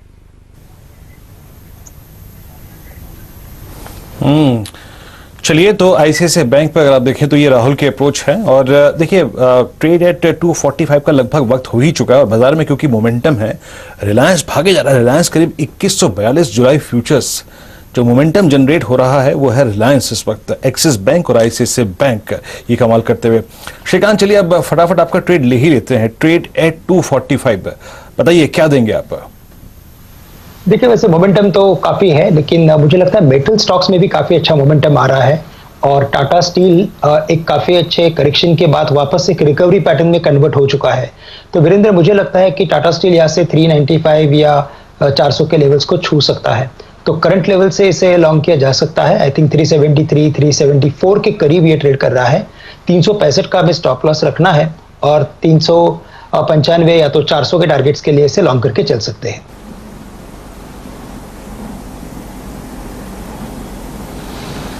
टाटा स्टील और मेटल्स में गजब की रैली देखिए देखने को मिल रही है। ये वो स्पेस है जो बहुत ही शानदार प्रदर्शन दिखा रहा है, और ग्लोबली देखिए जो रैली है उसमें भी ये स्टॉक्स पार्टिसिपेट कर रहे हैं। अच्छा, खबरें ये भी आ रही हैं कि घरेलू बाजार में भी सुदीप सर मेटल कंपनियों ने दाम बढ़ाए हैं, क्योंकि डिमांड यहां पर भी है, और चाइना से क्योंकि देखिए शिकंजा कसा गया है, तो सस्ता वाला मेटल शायद भारत में इतनी आसानी से डंप नहीं हो रहा जितना पहले होता था। घरेलू बाजार के हिसाब से कौन सा मेटल का स्टॉक आपको सबसे अच्छा लगता है, और टाटा स्टील पर भी आपकी टिप्पणी चाहिए सुदीप जी। जी हेमंत, बिल्कुल आपने सही पकड़ा है। टाटा स्टील हमारा फेवरेट है, और ओवरऑल जो स्थिति बता रहे हैं वही स्थिति है कि एक तो ग्लोबल मार्केट में मेटल प्राइसेस, मेटल डिमांड बढ़ रहा है, क्योंकि चाइना में प्रोडक्शन बढ़ रहा है, रीस्टॉकिंग हो रहा है। चाइना का पीएमआई भी आया है, उससे भी साफ है कि प्रोडक्शन अच्छा चल रहा है। तो इसके साथ साथ इंडिया में क्या हो रहा है कि क्योंकि हमने एंटी डंपिंग ड्यूटी वगैरह लगवाए हैं और एंटी चाइना कुछ मेजर्स लिए गए हैं, इसके चलते चाइनीज मेटल इंडिया में आना बहुत मुश्किल है अभी, और इसका सबसे बड़ा फायदा इंडियन स्टील मैन्युफैक्चरर्स को मिलेगा। इसी का आप कह सकते हैं एक अपॉर्चुनिटी मिलता है इंडियन स्टील मैन्युफैक्चरर्स को, और दाम बढ़ाने की कोशिश जारी है। सबसे बड़ा फायदा हम लोग को लगता है कि टाटा स्टील को मिलेगा, क्योंकि टाटा स्टील का एंड टू एंड इंटीग्रेशन है जमशेदपुर में, और इसके अलावा शायद lowest cost producer in the world है। तो टाटा स्टील में मैं खरीदारी करने की सलाह दूंगा करंट लेवल पे। ओके, तो टाटा स्टील पर अगर आप देखें तो प्रेफर पिक है 374.70, ये श्रीकांत और साथ ही साथ सुदीप जी की कॉल है। मेटल्स पे फोकस कीजिए, टाटा स्टील पे फोकस कीजिए। और एक चीज देखिए, आप दो स्टॉक्स रखूंगा आपकी स्क्रीन पे। Look at MCX. गोल्ड के प्राइसेस पे जो मूव आया है उसका एक सीधा बड़ा और एक सब्सटेंशियल इंपैक्ट हमको एमसीएक्स पर नजर आ रहा है। आपकी स्क्रीन पर 1788, it's an all time high for MCX. हमने इस कार्यक्रम में बहुत बार बात की है इस स्टॉक पे, और मुझे मालूम है 1380 और स्पेशली 1530 की रेंज में बहुत सारे ट्रेड्स हमने लिए थे। राहुल, एमसीएक्स अब अनचार्टेड टेरिटरी में ऑल टाइम हाई, अब इसको चैलेंज करने के लिए कोई प्राइस है ही नहीं। आपकी अप्रोच क्या होगी, अब कहां तक ट्रेल करना चाहिए इसको, और ट्रेलिंग स्टॉप लॉस क्या होना चाहिए एमसीएक्स पर? जी हाँ, काफी अगर बड़े चार्ट्स की बात करें तो एमसीएक्स के अंदर एक लॉन्ग टर्म चार्ट पे ब्रेकआउट देखने मिला था हमने कुछ हफ्तों पहले। आई थिंक 1300-1400 के आसपास का भाव था और यहाँ पर हमने लिटरली एक नॉन चैलेंज रैली देखी है जहां पर स्टॉक 1800 हो गया है। मेरे हिसाब से इसका जो मोमेंटम है वो अभी तक फिजल आउट नहीं हुआ है, तो मोमेंटम के साथ चलना चाहिए यहाँ पर। यहाँ पर अगर किसी का लॉन्ग है तो अभी 1750 का रिवाइज स्टॉप लॉस रहेगा। 1750 वही लेवल है जहां पर ये स्टॉक एक तरह से फ्लैग बना रहा था इतनी तेजी करने के बाद में। अब ऊपर में जो लेवल है आई थिंक साइकोलॉजिकली 1800 थोड़ा सा डेफिनेटली प्ले करेगा, बट 1800 अगर निकाल देता है तो अगला पड़ाव जो आई थिंक 2000 की तरफ स्टॉक टारगेट करेगा। तो मोमेंटम काफी हाई है, ट्रेलिंग स्टॉप लॉस के साथ में इसके ट्रेड करे और जब तक स्टॉक के अंदर मोमेंटम ठंडा नहीं होता आई थिंक तेजी में पोजीशंस बनाए रख सकते हैं। तो 1800 के ऊपर 2000 का अगला लक्ष्य होगा। ठीक बात है। अब तो बहुत ही शानदार रैली दिखाता हुआ आप देखिए एमसीएक्स और 6 महीने का चार्ट दिखाइए। हम लोग दरअसल 1200 रुपए से के लेवल से लगातार वन साइडेडली स्टॉक में तेजी करने की राय दे रहे हैं। पहले तो 800 के लेवल से थी, लेकिन उसके बाद अभी नतीजों से पहले देखिए ये राय थी कि यहाँ पर आप के खूब पैसे बनेंगे और देखिए ये हाइज पर हाइज शेयर लगाता जा रहा है। रिलायंस इंडस्ट्रीज का पार्टली पेड स्टॉक भी प्लीज एक बार ले आइए डॉक्टर साहब, क्योंकि आप देखिए यहाँ पर जो आज का 10% का अब सर्किट था वो लग चुका है। जी हाँ, तो आप देखेंगे रिलायंस इंडस्ट्रीज के पार्टली पेड स्टॉक में 10% का अपर सर्किट 1231 और आज सुबह सुबह 10 के दमदार ट्रेड में भी चर्चा यही चल रही थी। आरआईएल तो आप देख ही रहे हैं, रिलायंस इंडस्ट्रीज का पार्टली पेड स्टॉक को ना भूलिएगा। ये भी देखिए अब 10% फ्रीज ऊपर अपर वाला सर्किट देखिए यहां पर आपको लगता हुआ नजर आ रहा है। तो 1231 रुपए 55 पैसे ये बीएससी का और 65 पैसे देखिए एनएससी पे आपको नजर आ रहा है। ये अपर सर्किट 10% का लग चुका है। तो 10% की जगह थी यहां पर, तो अब आपकी नजर होनी चाहिए रिलायंस इंडस्ट्रीज के ऊपर। और आरआईआईएल की बात भी देखिए आज सुबह सुबह हम लोग कर रहे थे, वो स्टॉक भी दिखा दीजिए डायरेक्टर साहब प्लीज एक बार। रिलायंस इंडस्ट्रियल इंफ्रा ये बताइए ये कैसा नजर आ रहा है आपको पालविया साहब, क्योंकि ये सारे के सारे रिलायंस ग्रुप के स्टॉक्स में गजब की रैली है और ये सब देखिए फिर एक के बाद एक चलना शुरू करते हैं। रिलायंस इंडस्ट्रियल इंफ्रा भी देखिए सुबह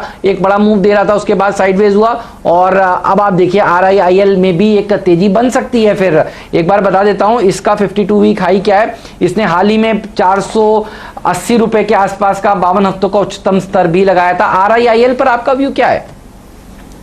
देखिए हेमंत जी, जिस तरीके से स्टॉक में एक करेक्शन हमने पिछले दिनों में देखा था, तो एग्जैक्टली स्टॉक ने गैप जो बना था स्टॉक में 26 जून के आसपास, उस गैप के अपर पार्ट से सपोर्ट लेके स्टॉक ने आज बिल्कुल बाउंस एक्शन दिया है। तो बिल्कुल ये तो दिख रहा है कि इसमें जो करेक्टिव एक्शन था वो बिल्कुल लोअर साइड पे बिल्कुल बाइंग एक्शन बनाया और वहां पे लोअर साइड पे इसमें बाइंग एक्शन देखने को मिला। तो अब यहां से मुझे लग रहा है कि स्टॉक में अब 407 ये स्टॉप लॉस रख ले। ऊपर में जो इमीडिएट टारगेट लगता है वो 450 तक का लगता है। मुझे लगता है 450 का लेवल एक बार क्रॉस करेगा तो स्टॉक एक बड़ी तेजी के लिए तैयार होगा, जो कि इसको 495 से 510 की जोन में भी लेके जा सकता है। तो अभी करंट लेवल से 407 के स्टॉप लॉस से बाय करेंगे, 450 इमीडिएट टारगेट होंगे। ओके, ये रिलायंस इंडस्ट्रियल इंफ्रा पे टेक था राजेश का। इस बीच लाइए आप मारुति 6347 डे हाई की ट्रैजेक्टरी पे। राहुल, इस स्टॉक में अगर आप देखें नंबर्स के बाद से, स्पेशली अगर आप देखें जो सेल्स फिगर आई उसके बाद से जो मोमेंटम था वो कल हालांकि हर्ट हुआ था। कल एक टिपिकल कैंडल रिवर्सल यहां पे बना था, लेकिन आज का प्राइस उसी कैंडल के ठीक अंदर है। लेकिन दिक्कत और शायद अच्छी बात दोनों जो इस चार्ट में वो ये है कि अब ये किसी ना किसी तरीके से अपने इस रेंज के 6100 से लेके 6200 और 6200 से लेके 6300 जितने भी शॉर्ट होल्डर्स खड़े हैं उनको चैलेंज कर रहा है धीरे धीरे। 200 डेमा के ऊपर है। क्या मारुति में आपको आने वाले कुछ सेशन में या फिर इस अगस्त की सीरीज में कोई बड़े मूव नजर आ रहे हैं क्या? और अगर एक बार ये 6400 का लेवल निकालता है तो क्या होगा? जी हाँ, बिल्कुल। अगर ऑटो पैक की बात करें तो निफ्टी ऑटो इंडेक्स काफी निफ्टी के साथ सिंक में चल रहा है काफी हफ्तों से, और आई थिंक मारुति उसमें उसकी जो परफॉर्मेंस है थोड़ी सी रिलेटिव कंपैरिजन में आई थिंक दबी हुई है। तो I think 4 wheeler auto stocks में स्पेशली मारुति में आई थिंक एक अप टू बाकी है, जहां पर हमें ऊपर में 6700 से 6800 तक का लेवल आता हुआ दिख सकता है। तो इसके अंदर आई थिंक लॉन्ग पोजीशंस बना के चल सकते हैं। एक हल्का सा 6400 पे रेजिस्टेंस जरूर है। आई थिंक 6400 निकालेगा तो स्टॉक एक तरह से गियर्स चेंज करेगा अपने। अगर किसी को लॉन्ग करना है तो आई थिंक 300 के क्लोजिंग स्टॉप लॉसेस से लॉन्ग करके चलना चाहिए और 64 के ऊपर ब्रेकआउट आएगा जहां पर इसमें अच्छा मोमेंटम देखने मिल सकता है हमें। ऑलराइट, सन फार्मा का स्टॉक भी एक बार दिखाइए। भारत में फेविपिराविर दवा लॉन्च की है कोविड से लड़ने के लिए। देखिए इस दवा का इस्तेमाल होता है और ये खबर इस समय आपकी स्क्रीन पर आती हुई और दाम भी 35 रुपये प्रति टैबलेट के रखे गए हैं। तो सन फार्मा का एक बार स्टॉक लाइए डॉक्टर साहब। आप देखिए इस खबर के आते ही ये स्टॉक वापस से मूव करता हुआ आपको नजर आएगा। ये खबर एज ऑफ नाउ आपकी स्क्रीन पर आती हुई। तो सन फार्मा ये वो स्टॉक है जिसके ऊपर नजर होनी चाहिए आपकी इस खबर के चलते। ये देखिए ये स्टॉक दिन के हाईस पर कारोबार कर रहा है। क्या यतिन हमारे साथ जुड़ चुके हैं डॉक्टर साहब? क्योंकि डीलिंग रूम चेक का समय हो गया है। फिर 3 बजे भसीन साहब भी हमारे साथ जुड़ेंगे। भसीन साहब से हम पूछेंगे कि उनको कौन से स्टॉक्स इस समय समझ में आ रहे हैं। ट्रेड एट 3 का भी वक्त हो जाएगा। डॉक्टर साहब आप बता नहीं रहे, बताइए प्लीज एक बार। अगर जुड़ चुके हैं मेरे साथ यतिन तो उनके चढ़ गए हैं। ओके, तो चलिए चलते हैं उनके पास। यतिन बताइए डीलिंग रूम्स में क्या चर्चा हो रही है आज? Good afternoon Hemant. तो दो लार्ज कैप्स की बात करते हैं। पहले हेमंत, HPCL और एक्सिस बैंक का ये 2 स्टॉक्स हैं जहां बाय रिकमेंडेशंस आ रही हैं डीलिंग रूम्स की। एक्सिस बैंक पिछले 1-2 दिनों से कमजोर था, लेकिन यहाँ डीलिंग रूम जो है BTSC स्ट्रेटेजी की सलाह दे रहे हैं अपने क्लाइंट्स को। और मोर इंपॉर्टेंटली थोड़े दिनों पहले कंपनी ने अपने QIP प्लान्स और फंड रेजिंग प्लान्स के बारे में बताया था इन्वेस्टर्स को। और डीलिंग रूम्स का अनुमान यह है कि बहुत जल्द जो है QIP की अनाउंसमेंट आ सकती है as early as this week, ऐसा उनका मानना है। और स्टॉक ने आज बिल्कुल अपने 50 दिन के मूविंग एवरेज के आसपास सपोर्ट लिया है जो कि 423 रुपए है। तो वो आइडियल स्टॉप लॉस होना चाहिए, ऐसा डीलिंग रूम्स का मानना है। इसके अलावा ऑयल मार्केटिंग कंपनीज में आज हमने इंट्राडे करेक्शन देखा, लेकिन पिछले 15-20 मिनटों में अच्छी बाइंग आई डेज लो से। HPCL की अगर आप बात करें तो इस हफ्ते कंपनी के नतीजे भी आने वाले हैं और डीलर्स जो है बाय ऑन डिप्स की स्ट्रेटेजी सुझा रहे हैं HPCL में और अन्य ऑयल मार्केटिंग कंपनीज में, जहां उनका प्रेफरेंस HPCL है। 220 से 225 के टारगेट्स उनको यहाँ दिखाई दे रहे हैं। तो HPCL एक्सिस बैंक ये 2 स्टॉक्स हैं वायदे बाजार में जहां डीलिंग रूम्स का बाय रिकमेंडेशन आज के सत्र में आ रहा है।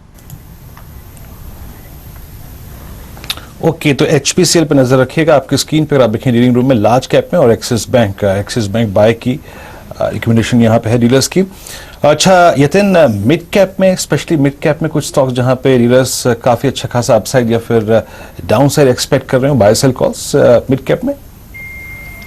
देखिए वीरेंद्र, येस्टरडे का जो रिकमेंडेशन था अवंती फीड्स वो 5% ऊपर है। थोड़े दिनों पहले हमने पेलेट्स के बारे में बात किया था और गोदावरी इस्पात एंड पावर के बारे में भी रिकमेंडेशन दी थी, वो 10% ऊपर है। तो आज के जो ट्रेडिंग सेशन में रिकमेंडेशन आ रही है वो है सीमेंट स्टॉक्स में, जहां मिड कैप सीमेंट स्टॉक्स पसंद कर रहे हैं डीलर्स, खास करके हाइडेलबर्ग सीमेंट, जहां डीलर्स को लगता है कि शॉर्ट टर्म में 10 से 15% की अपसाइड हमको यहां देखने को मिल सकती है। और इन जनरल हमने देखा है valuation wise mid cap cement में अंडरलाइंग वॉल्यूम ग्रोथ भी अच्छी रही है लास्ट क्वार्टर में Q1 में। तो हाइडेलबर्ग सीमेंट एक ऐसा काउंटर है जहां डीलिंग रूम्स को लगता है कि शॉर्ट टर्म में 10 से 15% की तेजी बन सकती है। ठीक बात है। कल मुझे याद है अवंती फीड्स बात करने के बाद किस तरह से देखिए रैली दिखा रहा था, हम लोग चर्चा भी कर रहे थे इसकी। तो हाइडेलबर्ग के ऊपर रखिए नजर, HPCL और एक्सिस बैंक के ऊपर आपकी नजर होनी चाहिए। लेकिन अभी अभी हम लोग बात कर रहे थे देखिए सन फार्मा की, सन फार्मा के ऊपर एक राय भी चाहिए। कैसा लगता है श्रीकांत जी सन फार्मा? मुझे याद है जिस दिन नतीजे आए थे उस दिन आप कह रहे थे कि आपको ये स्टॉक पसंद आ रहा है। अब ये स्टॉक देखिए धीरे धीरे करके ऊपर की तरफ चल रहा है और एक खबर भी अभी अभी आपकी स्क्रीन पर हमने देखी आती हुई। बताइए सन फार्मा पर आपकी राय।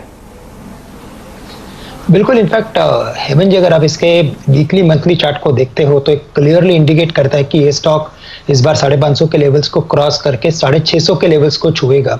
और अभी अगर आप देखेंगे तो 2 दिन पहले ही इसमें अच्छा खासा एक करेक्शन भी हुआ है, कल के दिन में ही। और आज के दिन के जो अगर लोस अगर आप पकड़ते हो तो मुझे लगता है कि अभी 500 रुपए का इसके लिए एक बेस हो जाएगा और 500 के नीचे जाना मुश्किल है। ऊपर में 550 या 560 जहाँ पे बड़े रेजिस्टेंस एक्सपेक्टेड है वहां तक तो जा ही सकता है। और आज फार्मा में वैसे भी मोमेंटम दिखाई दे रहा है, तो करंट लेवल से इसे लॉन्ग करें। और जो आज के लोस है 515 के, हम उसे स्टॉप लॉस पकड़ के चल सकते हैं क्योंकि अपने को ट्रेडिंग करना है। तो 550 का टारगेट और 515 रुपए का स्टॉप लॉस। जी, और इस बीच देखिए सन फार्मा की बात की हेमंत ने, उसके बाद आप दिवीज लैब स्टॉक को देखिए। ये 2700 के प्राइस पे, अगर ये 2700 के प्राइस पे क्लोज होता है, it's an all time high for Divi's lab, I think yes.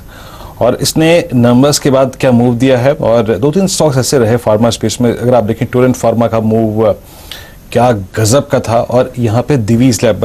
Rahul, थोड़ा ऐसे स्टॉक्स को इतने ओवरबॉट जोन में चेज करना मुश्किल हो जाता है, लेकिन इस बार फार्मा के रोलोवर्स देख के वाकई इंप्रेसिव स्टैट्स थे। अगर कोई कॉल लेनी हो या फिर फ्यूचर्स लेना हो तो कैसे प्ले करें, दिवीज लैब को या फिर इसी स्पेस में आपका कोई प्रेफर्ड पिक हो? राहुल जी हाँ, एक्चुअली लास्ट वीक हमारी बात हो रही थी कि ये महीने का हीरो कौन रहेगा अगस्त सीरीज का, तो आई थिंक डीवी स्लैब्स मेरा हीरो है ये महीने का। आई थिंक ऊपर में 2800 से लेके 3000 का इसमें पोजिशनल टारगेट है, तो आई थिंक पोजिशनली अगर बाय करना है तो इसे यहाँ पर भी बाय करके चल सकते हैं। फार्मा स्टॉक में काफी स्ट्रेंथ है, बट जैसे ही आपने कहा कि स्टॉक काफी हाई है, ये हाई पे लेना चाहिए, ले लेना चाहिए। अगर कॉन्ट्ररी अगर 2650 के आसपास ड्रिप आ जाती तो वहां पर देख सकते हैं। और आई थिंक पूरे फार्मा पैक में ऑरोबिंदो फार्मा, साथ में doctor Reddy's, Lupin, Sun pharma, I think पूरा का पूरा फार्मा पैक ही पॉजिटिव है। और जब जब आई थिंक निफ्टी में एक तरह से हेज की तरह भी काम करता है, जब जब निफ्टी में थोड़ी वोलेटिलिटी आती है तो उस दिन फार्मा स्टॉक्स पे बायर्स की लाइन लग जाती है। तो आई थिंक दोनों हाथ घी में है, अगर तेजी होती है तो निफ्टी में करेंगे, और निफ्टी में जैसे थोड़ा सा पॉज लगेगा तो फार्मा स्टॉक्स तो है ही है तेजी करने के लिए। ठीक बात है, दोनों हाथ घी में है, और सर कहाँ पर है? बस सर कढ़ाई में है। ये देखिए, मतलब ये एक मुहावरा है जो मैं कंप्लीट कर रहा हूँ राहुल जी का। और देखिए तेजी हो रही है, और इस तरह के सारे स्टॉक्स में, फार्मा स्टॉक्स में क्या गजब की रैली देखने को मिल रही है। अच्छा, अभी हम लोग चर्चा कर रहे थे रिलायंस इंडस्ट्रीज की, अब आप देखिए और बढ़ गया, 7% के आसपास की तेजी हो रही है। तो मंदी करने वाले देखिए अब 7% रिलायंस की तेजी के सामने कहाँ टिकेंगे? लगता है कि कुछ तो देखिए है न्यूज डेवलपमेंट जो आपको इसमें इस समय नजर आ रहा है। इवन रिलायंस इंडस्ट्रियल इंफ्रा की बात हो रही थी, देखिए अब वो भी दिन के हाईज पर, सुबह जिन्होंने खरीदा देखिए 7% के आसपास की तेजी वहां पर भी देखने को मिल रही है। उसको भी लाइए 10% का सर्किट तो रिलायंस पार्टली पेड स्टॉक में लग ही चुका है। ये तीनों स्टॉक देखिए क्या गजब का प्रदर्शन दिखा रहे हैं। तो पार्टली पेड स्टॉक में अपर सर्किट लगना, रिलायंस इंडस्ट्रीज धीरे धीरे करके और बढ़ जाना, तो ये 11,000 के ऊपर तो बंद होगा, 11,100 के ऊपर की तैयारी देखिए बाजार अब कर रहा है, और ये अच्छा संकेत नजर आ रहा है। अभी आधा घंटा बचा है, तो आज तो शेयर बाजार जो है वो वीरू थोड़ा एक्सटेंड होना चाहिए, 1-1.5 घंटा और खुले रहना चाहिए, क्योंकि देखिए आतिशबाजी देखने को मिल रही है भारतीय बाजारों में, गजब की रैली बनती हुई यहां पर दिख रही है। अच्छा श्रीकांत जी, आपसे डिफेंस वाले स्टॉक्स पर राय लेनी रह गई थी। डिफेंस में तो तेजी बनी रही है, ये बताइए कोई डिफेंस वाला स्टॉक जो आपके रडार पर आया हो?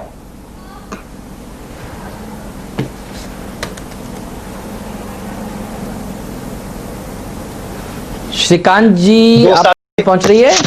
अच्छा, आवाज ऑडियो चलाएगा? ठीक है, अभी ठीक है, पहुंच रही है? हाँ सर बताइए। बिल्कुल बिल्कुल अभी ठीक है। नहीं, भारत अर्थ पर अगर आप देखें तो वैसे काफी पसंदीदा स्टॉक मेरा भी रहा है, लेकिन ये 1200-1300 में भी मुझे पसंद था, और वहां से BEML, यस, और 1200-1300 से गिरते गिरते वो स्टॉक कुछ 450-500 हो गया था। लेकिन अगर आप पिछले 3-4 महीने के ट्रेंड को देखते हो तो ये क्लियरली इंडिकेट करता है कि ये काफी अच्छे कॉम्प्लेक्स ट्रायंगल पैटर्न में कन्वर्ट हो गया है, और इसके बाद का जो ब्रेकआउट रहेगा वो काफी एक्सप्लोसिव रह सकता है। तो करंट लेवल से काफी अच्छा करेक्ट हुआ है, स्ट्रॉन्ग बाय है, 658-660 में से बाय करके चलना चाहिए। थोड़ा स्टॉप लॉस बढ़ा रखना चाहिए, क्योंकि डिफेंसिव जो भी स्टॉक्स है, जो डिफेंस से रिलेटेड जो भी स्टॉक है, वहां पे रुक रुक के तेजी बन रही है, लेकिन वो तेजी काफी शानदार है और काफी कंस्ट्रक्टिव है। तो करंट लेवल से मुझे लगता है कि इसे लॉन्ग करें। स्टॉप लॉस यहाँ पे रखना है 630 रुपए का, तो 30 रुपए का स्टॉप लॉस है। लेकिन अगर टारगेट्स अगर हम देखेंगे तो मुझे लगता है कि ये शायद स्टॉक 750 के लेवल्स को भी छू सकता है। तो 750 का टारगेट है, 630 रुपए का स्टॉप लॉस रखे, भारत अर्थ में लॉन्ग करें। ओके, चलिए तो 630 का स्टॉप लॉस रहेगा यहाँ पे, इसको लॉन्ग करिए, ये प्रेफर्ड पिक है श्रीकांत की। अब वक्त है भसीन जी के भरोसेमंद शेयर का, और गजब के मूव मिलते हैं इन स्टॉक्स में इंट्राडे बेसिस पे और पोजिशनल पर्सपेक्टिव से 1-2 दिन के स्विंग्स के लिए। वसीम साहब गुड मॉर्निंग, कार्यक्रम इनफैक्ट गुड आफ्टरनून कार्यक्रम में स्वागत है। आज सुबह सुबह की मॉर्निंग इतनी अच्छी रही थी कि पूछिए मत, वहां से जो मूव जनरेट हुआ, इस मूव को आप कैसे देखते हैं और आपकी आज की कॉल्स क्या होंगी सर? तो वीरेंद्र, मार्केट बहुत चॉपी हो गया है, और अब आपकी आंखें लगी हुई हैं on day after on the RBI policy. और वहां पे दोनों तरफ का ग्लास है, glass half full half empty, तो I will take it with a pinch of salt. I think that आज के जो कॉन्स्टिट्यूएंट्स है, mainly Reliance which has pulled the market, is more to do with global cues. और आप देख रही हो FANG stocks are leading the way, तो Reliance is now Fang stock, और इस कारण से थोड़ा अपने आप को हेज करके चलिए। मार्केट में दोनों तरफ की अपॉर्चुनिटीज हैं, बट अगर आप हेज करके चलेंगे तो देंगे। कल हमने आपको सेल खरीद को आके दिया था, वो बहुत बढ़िया चला, तो मेटल्स आर राइजिंग और साथ में pharma is doing well, but banks में आज पुल बैक रैली है and it may last for another day और so, but we watchful.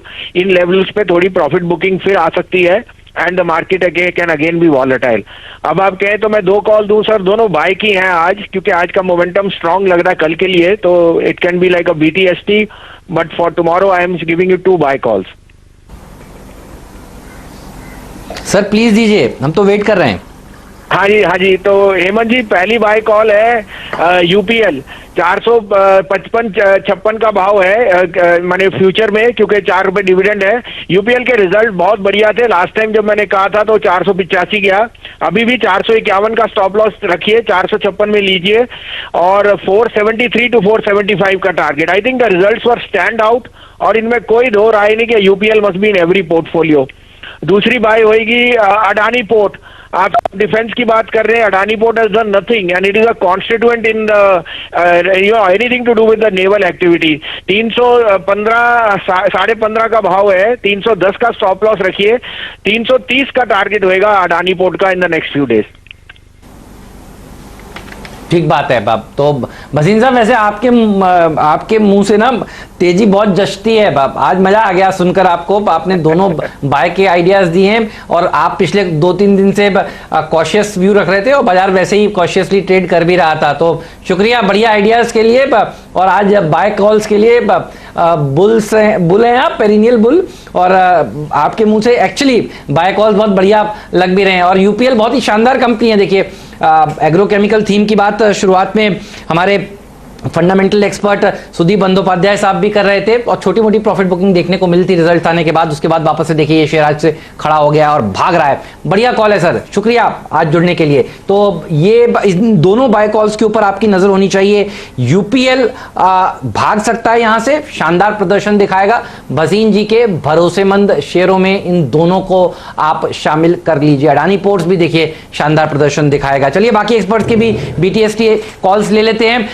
Rahul Sharma ji से शुरुआत किया जाए। शर्मा जी स्पेशल की बारी है, बताइए सर BTST क्या होगा आपका?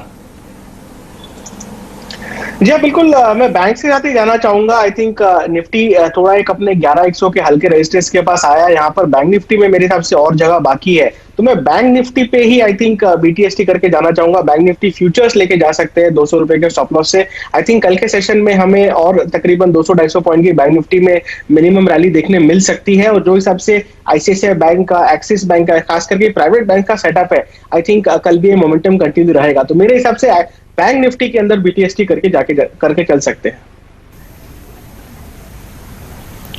ओके, बैंक निफ्टी लेके जाइए, ये BTST कॉल है, बाय टुडे और सेल करिएगा। अच्छा हेमंत, जब भसीन साहब अपने स्टॉक्स बता रहे थे ना, मैं तभी वो एक्सेल शीट खोल के बैठा था कि उनके पिछले ट्रेक रिकॉर्ड्स को देखते हैं। एक स्टॉक लेके आइए आप, फिर BTST ट्रेड्स को कंटिन्यू करेंगे। DLF, क्या खूबसूरत ब्रेकआउट आया इसमें, करीब 142.95 पिछले मेरे ख्याल से बुधवार से लेके अब तक का सबसे स्ट्रॉन्ग ब्रेकआउट इसमें। राजेश जरा प्लीज इस पे एक टच बेस कीजिएगा, DLF को कैसे अप्रोच करने चाहिए, इतना स्ट्रॉन्ग मूव क्यों है, और ये आज अपने 20 डे मार्क के ऊपर आया है, और आपका BTST रेट क्या होगा?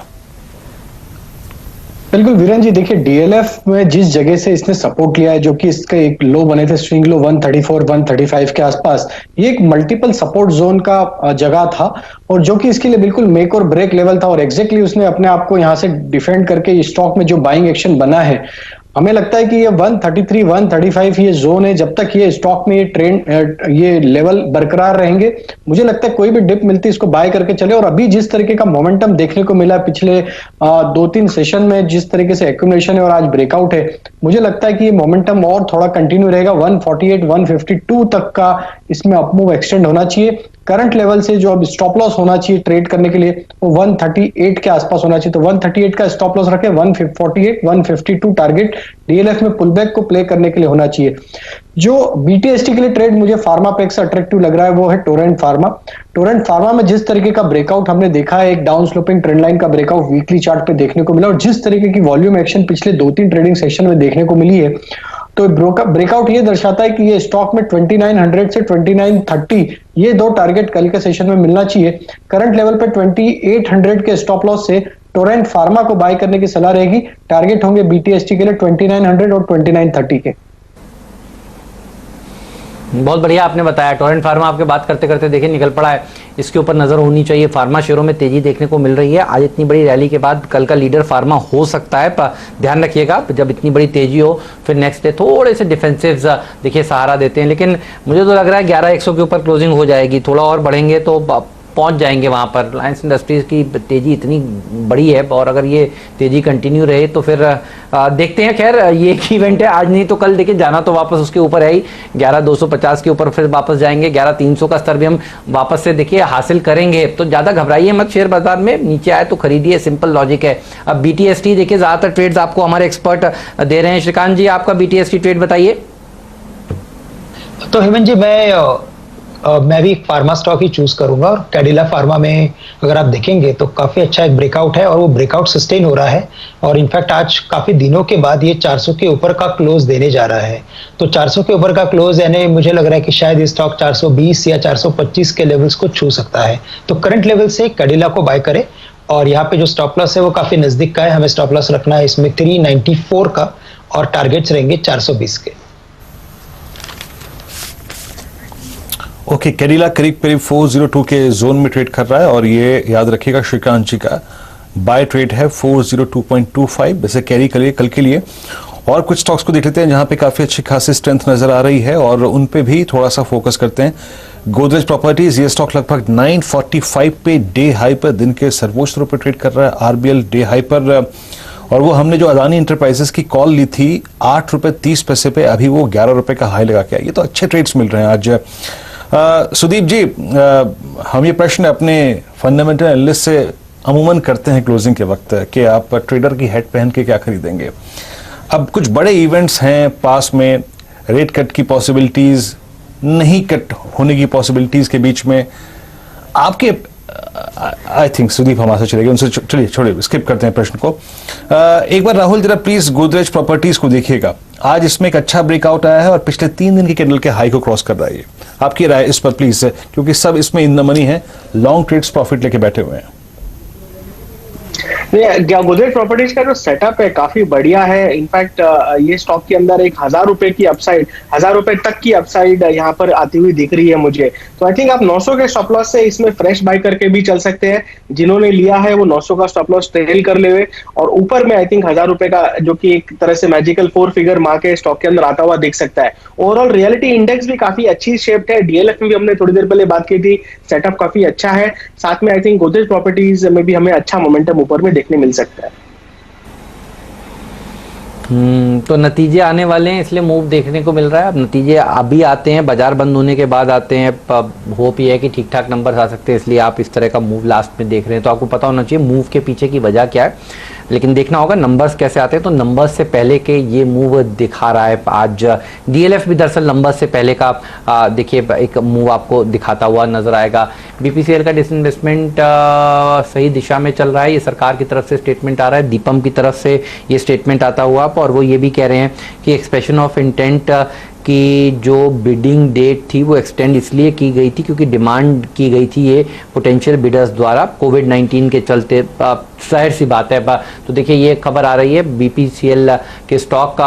आज सुबह सुबह ये खबर आ रही थी कुछ वायर्स के जरिए कि भाई ये इस वित्त वर्ष नहीं हो पाएगा, और अब लक्ष्मण रॉय की एक्सक्लूसिव न्यूज़ है कि दीपम सेक्रेटरी साहब कह रहे हैं कि ये डाइवेस्टमेंट इज ऑन ट्रैक। तो वॉलेटाइल हो गया देखिए स्टॉक, पहले सुबह इस खबर पे गिरा, अब इस खबर पे रिकवर होता हो। जिस दिन होगा उस दिन देखेंगे इस स्टॉक को, क्योंकि यहाँ पर देखिए ट्रेडर्स काफ़ी फंसते हैं, ऊपर की तरफ भी नीचे की तरफ भी। लेकिन ये एक एक्सक्लूसिव जानकारी है और लक्ष्मण देखिए काफ़ी क्लोजली इसको ट्रैक कर रहे हैं। There is no truth in news that BPCL divestment unlikely this year. तो आप देखिए, जो लोग ये सोच रहे थे कि नहीं हो रहा है इस साल, तो दीपम सेक्रेटरी साहब ने खुद बयान दे दिया है कि साहब हो रहा है। चलिए, तो ये स्टॉक अब पूरा रिकवर करता हुआ, अच्छी खबरें आ रही हैं, अच्छी खबरों की भरमार है। थोड़ी देर में नीरज भी हमारे साथ जुड़ेंगे जो आपको बताएंगे कल का खिलाड़ी आज कौन सा है। तो नीरज का कल का खिलाड़ी आज भी आने वाला है। कुछ और स्टॉक्स पे बात कर लेते हैं जहां पर सबसे ज्यादा एक्शन देखने को मिल रहा है। अपोलो टायर, नंबर्स एक्सपेक्टेशन सबको ढीले की हैं, लेकिन शेयर वैसा नहीं चल रहा है। शेयर दिन के हाईस पर देखिए चलता हुआ अब 6% ऊपर अपोलो टायर का स्टॉक इस समय ट्रेड करता हुआ आपको नजर आ रहा है। पालविया साहब, अपोलो टायर पर राय बताइए। अब इन सबके नंबर्स क्योंकि कल सुबह आएंगे, हम लोग इनकी चर्चा कर रहे होंगे, और वो सूची भी डायरेक्टर साहब एक बार सामने ले आइए जो नतीजे आज आने थे और अब तक आए नहीं है, ताकि उनकी बात कर लें।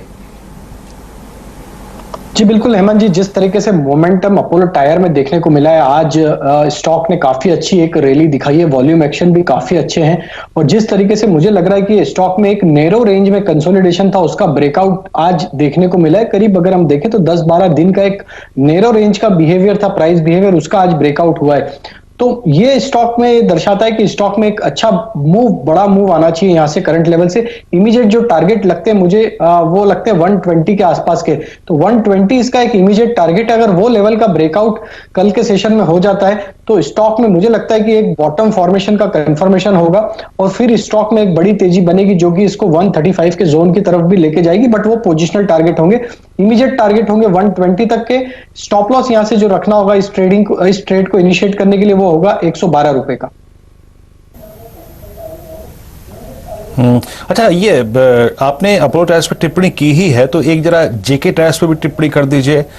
ये मैं अभी आपके बोलते बोलते चार्ट को खोला, ऐसा लग रहा है कि ये 200 डिमा के ऊपर, याद रखिए इसने 12 जुलाई के बाद से लेके अब तक 200 डिमा को वॉलेट नहीं किया, और धीरे धीरे सारे बड़े एवरेजेस अपवर्ड बायस के साथ मूव कर रहे हैं। आपको क्या लगता है, किसी के पास डिलीवरी हो तो बैठे रहे? अभी 6620 कोई बड़ा ब्लास्ट इस स्टॉक में होने की तैयारी है क्या राजेश? 6620 75 77 हायर साइड या तो वीरेंद्र जी देखे तो टायर स्टॉक में कहीं ना कहीं एक बाइंग का रुझान बना हुआ है। अपोलो टायर में भी मोमेंटम है, जेके टायर का भी सेटअप बिल्कुल अपोलो टायर को रिप्लिकेट करता है। इसमें भी एक नैरो रेंज का कंसोलिडेशन का आज ब्रेकआउट होते हुए दिख रहा है। मुझे लगता है आज अगर ये 67 68 के ऊपर क्लोज देता है तो ये ब्रेकआउट कंफर्मेशन होगा कंसोलिडेशन का, और स्टॉक में फिर मुझे लगता है सेटअप के हिसाब से जो टारगेट बनना चाहिए वो बनेंगे 78 से 80 रुपीज तक के टारगेट आते हुए दिखना चाहिए। तो आज का क्लोज अगर 67 के ऊपर होता है तो बिल्कुल इसको भी बाय करके जाना चाहिए, और एक ये ब्रेकआउट होगा नियर टर्म चार्ट पे जो कि इसको 78 80 के जोन में लेके जाएगा। करंट लेवल से इसमें जो स्टॉप लॉस रखना होगा वो 63 का रखना होगा। चलिए, इस बीच और कुछ स्टॉक्स जो कि काफी स्ट्रांग मूव दे रहे हैं। गोदरेज कंज्यूमर प्रोडक्ट, ये अच्छा मूव करता हुआ। राजेश प्लीज इस पे भी एक टेक दे दीजिए, फिर क्योंकि चलेंगे हम नीरज जी के पास कल का खिलाड़ी आज के लिए। इस पे कोई राय देना चाहेंगे? आखिरी में जहां मोमेंटम जनरेट हो रहा है वो यही स्टॉक है। बिल्कुल, मुझे जहां तक ध्यान है आज इसके रिजल्ट है, और जिस तरीके से अभी पिछले 10-15 दिनों में एक ये वॉल्यूम एक्शन और जो हरकत देखने को मिली स्टॉक के प्राइस में, और स्टॉक काफी दिनों से 700-710 के आसपास एक रेंज में जाके अटक रहा है। लेकिन मुझे लग रहा है जिस तरीके से पिछले 1-1.5 महीने का अगर हम बिहेवियर देखें तो जो एक्यूमुलेशन हुआ इसमें एक रेंज में 710 से लेके 680 की जोन में, तो ये कहीं ना कहीं दिखाता है कि एक बार 710 का ब्रेकआउट जैसे इस स्टॉक में होते हुए दिखेगा, ये स्टॉक में एक बड़ा मूव बनेगा जो कि इसको 740 की तरफ लेके जाएगा। करंट लेवल से पोजीशन बनाना है तो अभी 680 का स्टॉप लॉस होगा इसको ट्रेड इनिशिएट करने के लिए। इमीडिएट टारगेट 710 के, वो ब्रेकआउट होते से इसमें 740 तक के लिए अपसाइड की जगह खुलती है। ओके, इस बीच गोदरेज कंज्यूमर के नतीजे आए हैं, और याद रखिएगा एबिटा मार्जिन्स लगभग 20.3 जो कि 20.10 की एक्सपेक्टेशन थी, 20 बेसिस पॉइंट उससे बड़े हैं, और मुनाफा करीब 395 करोड़ रुपए जो कि 301 करोड़ की एक्सपेक्टेशन थी, 310 करोड़ रुपए की, तो वहां पे करीब 85 से 90 करोड़ रुपए का डाइवर्जेंस है, तो वो पॉजिटिव डाइवर्जेंस है, याद रखिएगा।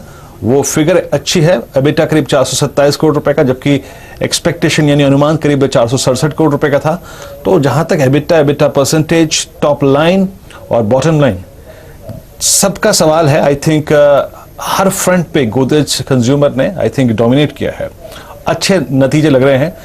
वॉल्यूम्स ग्रोथ हालांकि अगर आप देखें 3% रही है, घरेलू वॉल्यूम ग्रोथ जो कि 4 to 5% की ट्रेजेक्ट्री स्ट्रीट बिलीव कर रही थी, हमारा अनुमान था। तो वॉल्यूम्स के फ्रंट पे आई थिंक गोदरेज कंज्यूमर ने थोड़ा सा निराश किया है। 4 to 5% की एक्सपेक्टेशन थी, लेकिन बाकी नंबर्स ठीक ठाक है। वॉल्यूम्स थोड़े से अगर आप देखें तो यहाँ पे 200 basis point 150 basis point street की एक्सपेक्टेशन से, हमारी एक्सपेक्टेशन से कम है। But still I mean Rajesh मानते हैं कि टेक्निकली बहुत स्ट्रांगली पॉइज्ड है ये स्टॉक। 694 के जोन में ट्रेड करता हुआ इसको रखिए होल्ड।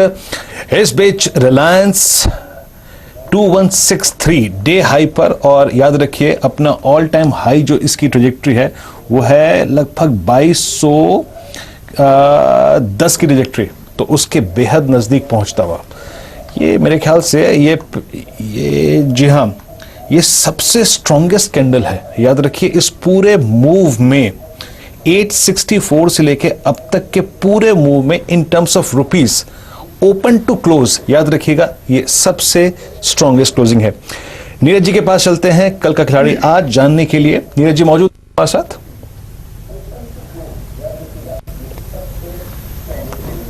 चलिए नीरज जी बताइए आज का आपका कल का खिलाड़ी। देखिए हाँ, कल का खिलाड़ी आज मैंने जो लिया उससे पहले मैं ये बता दूं कि ऑटो एंसिलरी सेक्टर का स्टॉक है और स्टॉक का नाम है जीएनए एक्सेल्स। लेकिन जीएनए एक्सेल्स की मैं पूरी कहानी सुनाऊं उससे पहले मैं एक कहानी और छोटी सी बता देता हूँ। बहुत सारे लोग टीवीएस सी चक्रा के बारे में पूछ रहे हैं कि आपने उसको दिया था क्या हुआ, तो उनको खाली याद दिलाने के लिए मैं बता दूं कि 8 मई को हमने सबसे पहले बार दिया था, तब इसका भाव 1071 था। फिर हमने 30 जुलाई को दिया था, तब इसका भाव 1447 था, और इस समय आप देख लीजिए तो प्रॉफिट में लोग बैठे हुए हैं। ये सिर्फ याद दिलाने के लिए। आज जो मैंने चुना है वो जीएनए एक्सेल्स है। ऑटो एंसिलरी कंपनी है, जो एक्सेल सॉफ्ट होती है वो बनाती है, और फंडामेंटली कंपनी मुझे अच्छी लगी इसलिए मैंने इसको चुना है। तो इसका चुनने के पीछे वजह ये है कि जिस सेगमेंट में ये काम करती है वहाँ डिमांड अच्छी पुशअप हो रही है। आपने देखा होगा कि ऑटो के जो नंबर्स आए हैं इस महीने वो बहुत ही बेहतरीन नंबर आए हैं और बिल्कुल प्री कोविड लेवल की तरफ बढ़ते हुए दिख रहे हैं। यहाँ से आगे जाते हुए फेस्टिवल डिमांड आपको दिख रही है, तो चाहे वो 2 व्हीलर हो, 4 व्हीलर हो, या इवन जो कमर्शियल व्हीकल या एलसीवी हो, वहाँ पे भी ग्रोथ दिखी है। ऑटो अशोक लेलैंड के नंबर आपने देखे होंगे, क्या ज़बरदस्त नंबर थे। तो उस उम्मीद में कि आगे और अच्छे नंबर होंगे, ऑटो एंसिलरी फोकस करना चाहिए। यही कंपनी क्यों? क्योंकि ये अपने वैल्यूएशंस के हिसाब से मुझे काफ़ी चीप दिख रही है। अभी भी ये 13 साढ़े 13 के पी में है, जबकि इस सेगमेंट के जो दूसरे इक्विपमेंट बनाने वाली कंपनियां वो 30-40 तक के पी में काम कर रही हैं। वैल्यूएशन के लिहाज से सस्ता दिख रहा है। नंबर्स पे भी नजर डाल लेना जरूरी, क्योंकि बैलेंस शीट बहुत जरूरी है देखना। तो इन्होंने FY20 750 के रेवेन्यू पे क्लोज किया है और प्रॉफिट जो इनका गिरा है काफी 28 करोड़ के आसपास आया है। लेकिन अगर आप क्वार्टर ऑन क्वार्टर नंबर देखेंगे तो आपको साफ दिखेगा पिछले 3 से 4 महीने में जो इंपैक्ट पड़ा है वो रिजल्ट में दिख रहा है। लेकिन ओवरऑल ना तो इन्होंने मार्केट शेयर लूज किया है, ना बिजनेस में कोई दिक्कत है। तो इसलिए मुझे लगता है कि स्टॉक पे फोकस करना चाहिए। एक और बड़ी इंपॉर्टेंट बात जो मैं इस समय लगातार एक ट्रेंड देख रहा हूं कि पिछले 3-4 महीनों में बहुत सारे प्रमोटर्स ने इसका फायदा उठाया है। स्टॉक नीचे है तो उन्होंने अपना स्टेक बढ़ाया है। मेरे सामने इनकी वो स्टेक खुला हुआ है। जून क्वार्टर में इनकी जो प्रमोटर हिस्सेदारी है वो 67.48 है और मार्च क्वार्टर में ये थी 67.41 और दिसंबर क्वार्टर में थी 66.5। तो यानी धीरे धीरे इन्होंने अपनी हिस्सेदारी यहाँ पे बढ़ाई है प्रमोटर ने। तो एक बड़ा पॉजिटिव ये है।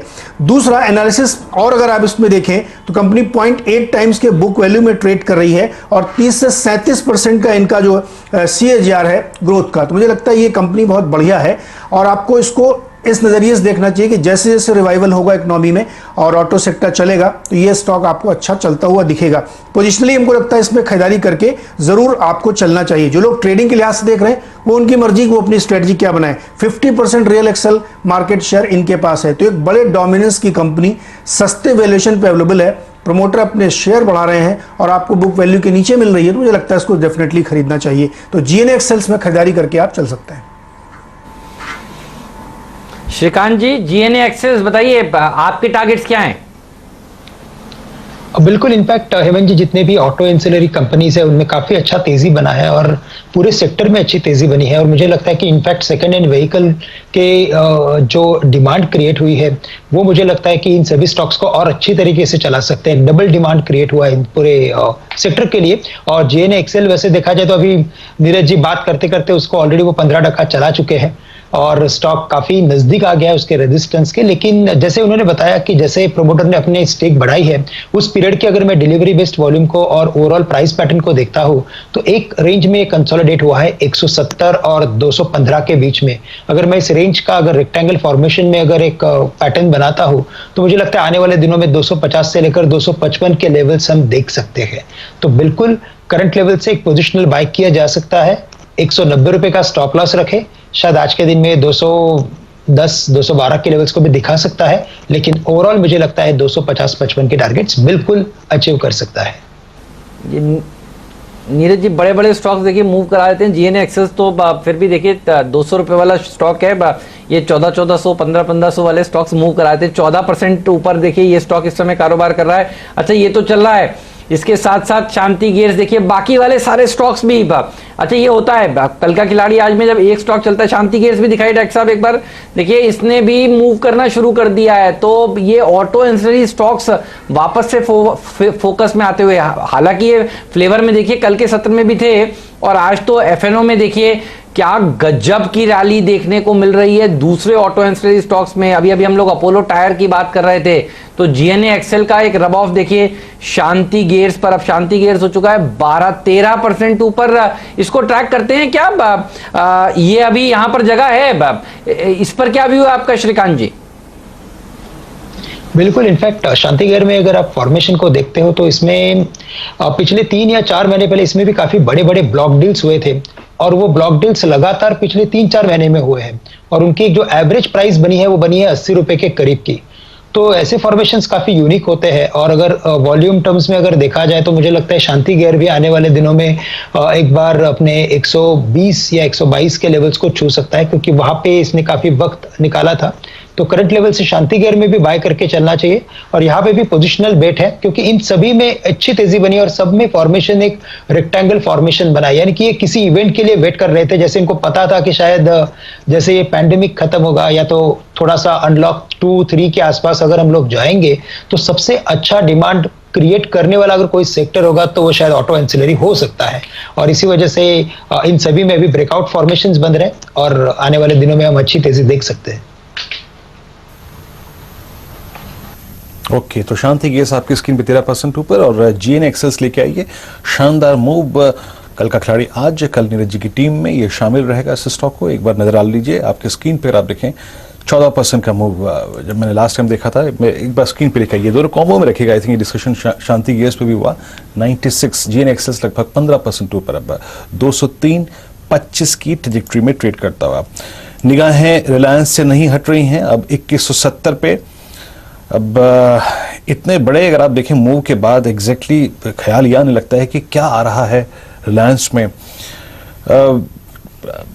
राजेश, कोई कॉल लेना चाहेंगे आप? आई थिंक फ्यूचर में आज इतने बड़े मूव के बाद अब इसके अपसाइड को प्ले करने के लिए, क्योंकि ये बहुत सीरीज का अर्ली पार्ट है, कोई कॉल कैरी करना चाहेंगे आप इसका? Out of money, slightly out of money जाते हैं 2200 पे, 2220 पे या फिर 2240 की ट्रैजेक्टरी में?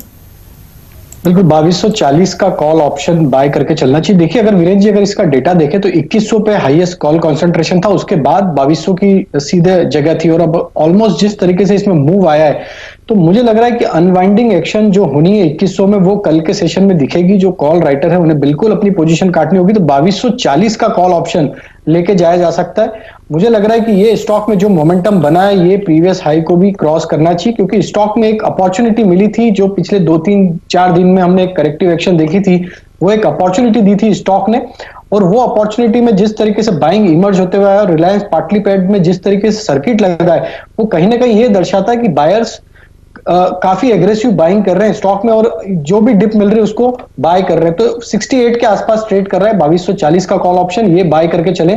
इसमें स्टॉप लॉस रख ले 55 रुपए का, टारगेट इसमें जो आना चाहिए वो 100 रुपए तक के आते हुए दिखना चाहिए। तो 2240 का कॉल ऑप्शन लॉन्ग करके ट्रेड किया जा सकता है। ठीक बात है। और देखिए यही वो स्टॉक है जिसके दम पर अब हम 11,100 के ऊपर भी निकल गए हैं। जी हाँ, तो 11,100 के ऊपर देखिए जो हम लोग चर्चा कर रहे थे हम निकल जाएंगे, बिल्कुल देखिए वैसा ही हो रहा है। 400 पॉइंट ऊपर बैंक निफ्टी, क्या गजब का मूव आपको देखिए देखने को मिल रहा है आज के बाजार में। शानदार रैली बनती हुई पूरे के पूरे मार्केट में। तो एडवांस डिक्लाइन एक बार फिर से देख लीजिए, आपको मजा आएगा देखकर। कल भी देखिए बुल्स ने अपना हाथ ऊपर ही रखा था और आज भी आपको देखिए सुबह से अब तक बुल्स का पलड़ा भारी ही नजर आएगा। तो एडवांस डिक्लाइन रेशियो मजबूती की तरफ बढ़ता हुआ और क्या शानदार बढ़त देखने को मिल रही है। आईटीसी जैसे हैवी वेट्स ने भी देखिए आज के सत्र में अच्छा प्रदर्शन दिखाया है, तो तरफा तेजी हुई है। बाटा जैसे देखिए एफएनओ वाले खिलाड़ियों ने भी आज आउट परफॉर्मेंस दिखाया, तो हर सेक्टर के दिग्गजों ने तेजी दिखाई है। ऑटो एंसिलरी स्टॉक्स का दिन था, तो आप देख सकते हैं अपोलो टायर 7% ऊपर जाकर बंद हो रहा है। दिन भर जब खबरें चलती रहेंगी बड़े खराब नंबर्स आएंगे, लेकिन देखिए ये वो स्टॉक है जिसमें पहले ही देखिए आज बाजार ने क्योंकि तेजी दिखाई तो यहां पर एक अच्छा मूव बनता हुआ 38% ओआई ऐड हुआ है। आप देखिए अपोलो टायर में बड़ा सबसे बड़ा ओआई मेरे ख्याल में फिर शायद यही होगा। एक सेकंड देख लेता हूं। जी हाँ, तो सब लोग यही सोच के जा रहे हैं कि अपोलो टायर में शायद बीटीएसटी ट्रेड लेना चाहिए। देखिए दिन के हाईज पर जाकर बंद हो रहा है। अब लेट्स सी बाजार बंद होने के बाद इसके नंबर्स कैसे आते हैं। 26-27% ओपन इंटरेस्ट आपको वोल्टास में नजर आया। इवन आज देखिए लोगों ने एमआरएफ जैसे स्टॉक में भी, इतने बड़े स्टॉक में ओपन इंटरेस्ट देखिए 20% का हो गया है, तो इसमें भी खूब तेजी हुई है। तो इन शॉर्ट टायर स्टॉक्स में एक अच्छी रैली देखी गई है। इवन एक्साइड इसकी चर्चा भी हो रही थी। देखिए सुबह आज ये स्टॉक आज नंबर्स आने के बाद इसमें शॉर्ट्स कवर हुए।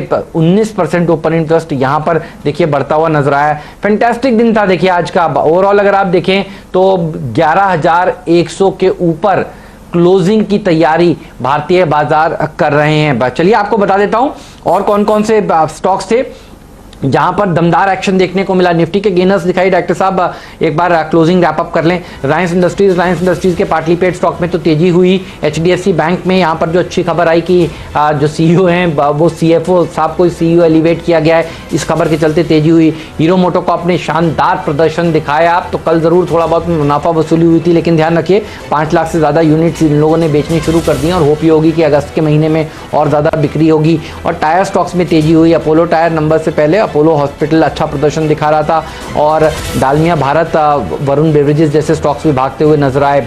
जेन टेक्नोलॉजीज आज इंट्राडे में तो 20% तक भी भागा। स्टॉक 2020 में मैंने आज अपनी टीम में शामिल किया था और कहा था कि डिफेंस सेक्टर में ये शेयर 20% वाला कैंडिडेट है, तो 19.5% तक तो देखिए आज ये चलता हुआ आपको नजर आया ही। इंट्राडे में अच्छा प्रदर्शन दिखाया। बीडीएल और हिंदुस्तान एरोनॉटिक्स, मिश्र धातु जैसे स्टॉक्स ने, मिश्र धातु भी मेरी टीम में था। बीडीएल और एचएल नीरज की टीम में आपने स्टॉक 2020 में सुबह सुबह देखे थे। कल का खिलाड़ी आज जीएनए एक्सेल्स है और जीएनए एक्सेल्स का रब ऑफ इफेक्ट आपको देखिए शांति गेयर्स और दूसरे ऑटो एंसिलरी स्टॉक्स में भी देखने को मिला। तो ये वो स्पेस है जो फोकस में रहेगी कल के सत्र में भी। वीरूब फैंटास्टिक दिन था, इससे बढ़िया दिन नहीं हो सकता। यूपीएल यहाँ पर आपको आज आखिरी में भसीन साहब कह रहे थे कि बीटीएसटी ट्रेड लेना है और देखिए स्टॉक ने भी अच्छा प्रदर्शन दिखाया। सन फार्मा के लिए भी बढ़िया खबर आई और उस खबर के चलते देखिए ये स्टॉक भागता हुआ नजर आया। आज सुबह का पहला ट्रेड जो था वो कोलगेट था, जो राजेश सतपुते ने सुबह सुबह बताया था और देखिए इसने भी 2-2.5% के पॉजिटिव रिटर्न्स देकर जाकर बंद हो रहा है। तो इन ऑल मिड कैप्स हो या लार्ज कैप्स हो, आज सबका दिन था, सब भागे। कल खाली मिड कैप्स देखिए आउट परफॉर्मेंस दिखा रहे थे जो बाजार को कॉन्फिडेंस दे रहा था ये बात, और आज देखिए मिड कैप्स के साथ साथ लार्ज कैप्स ने भी आउट परफॉर्म किया है बाजार को। जी mid caps, large caps, small caps सब चले, लेकिन आज का दिग्गज रिलायंस और उसके बाद एचडीएफसी बैंक, इन दोनों ने पारी पलट के रख दी। रिलायंस का ये याद रखिएगा मार्च के बाद का अब तक का सबसे स्ट्रॉन्ग मूव है। 21,483, बैंक निफ्टी 410 अंकों पर 2% की तेजी यहाँ पे, और रिलायंस जैसे कि मैंने कहा कि 150 रुपए 7.5% का स्विंग।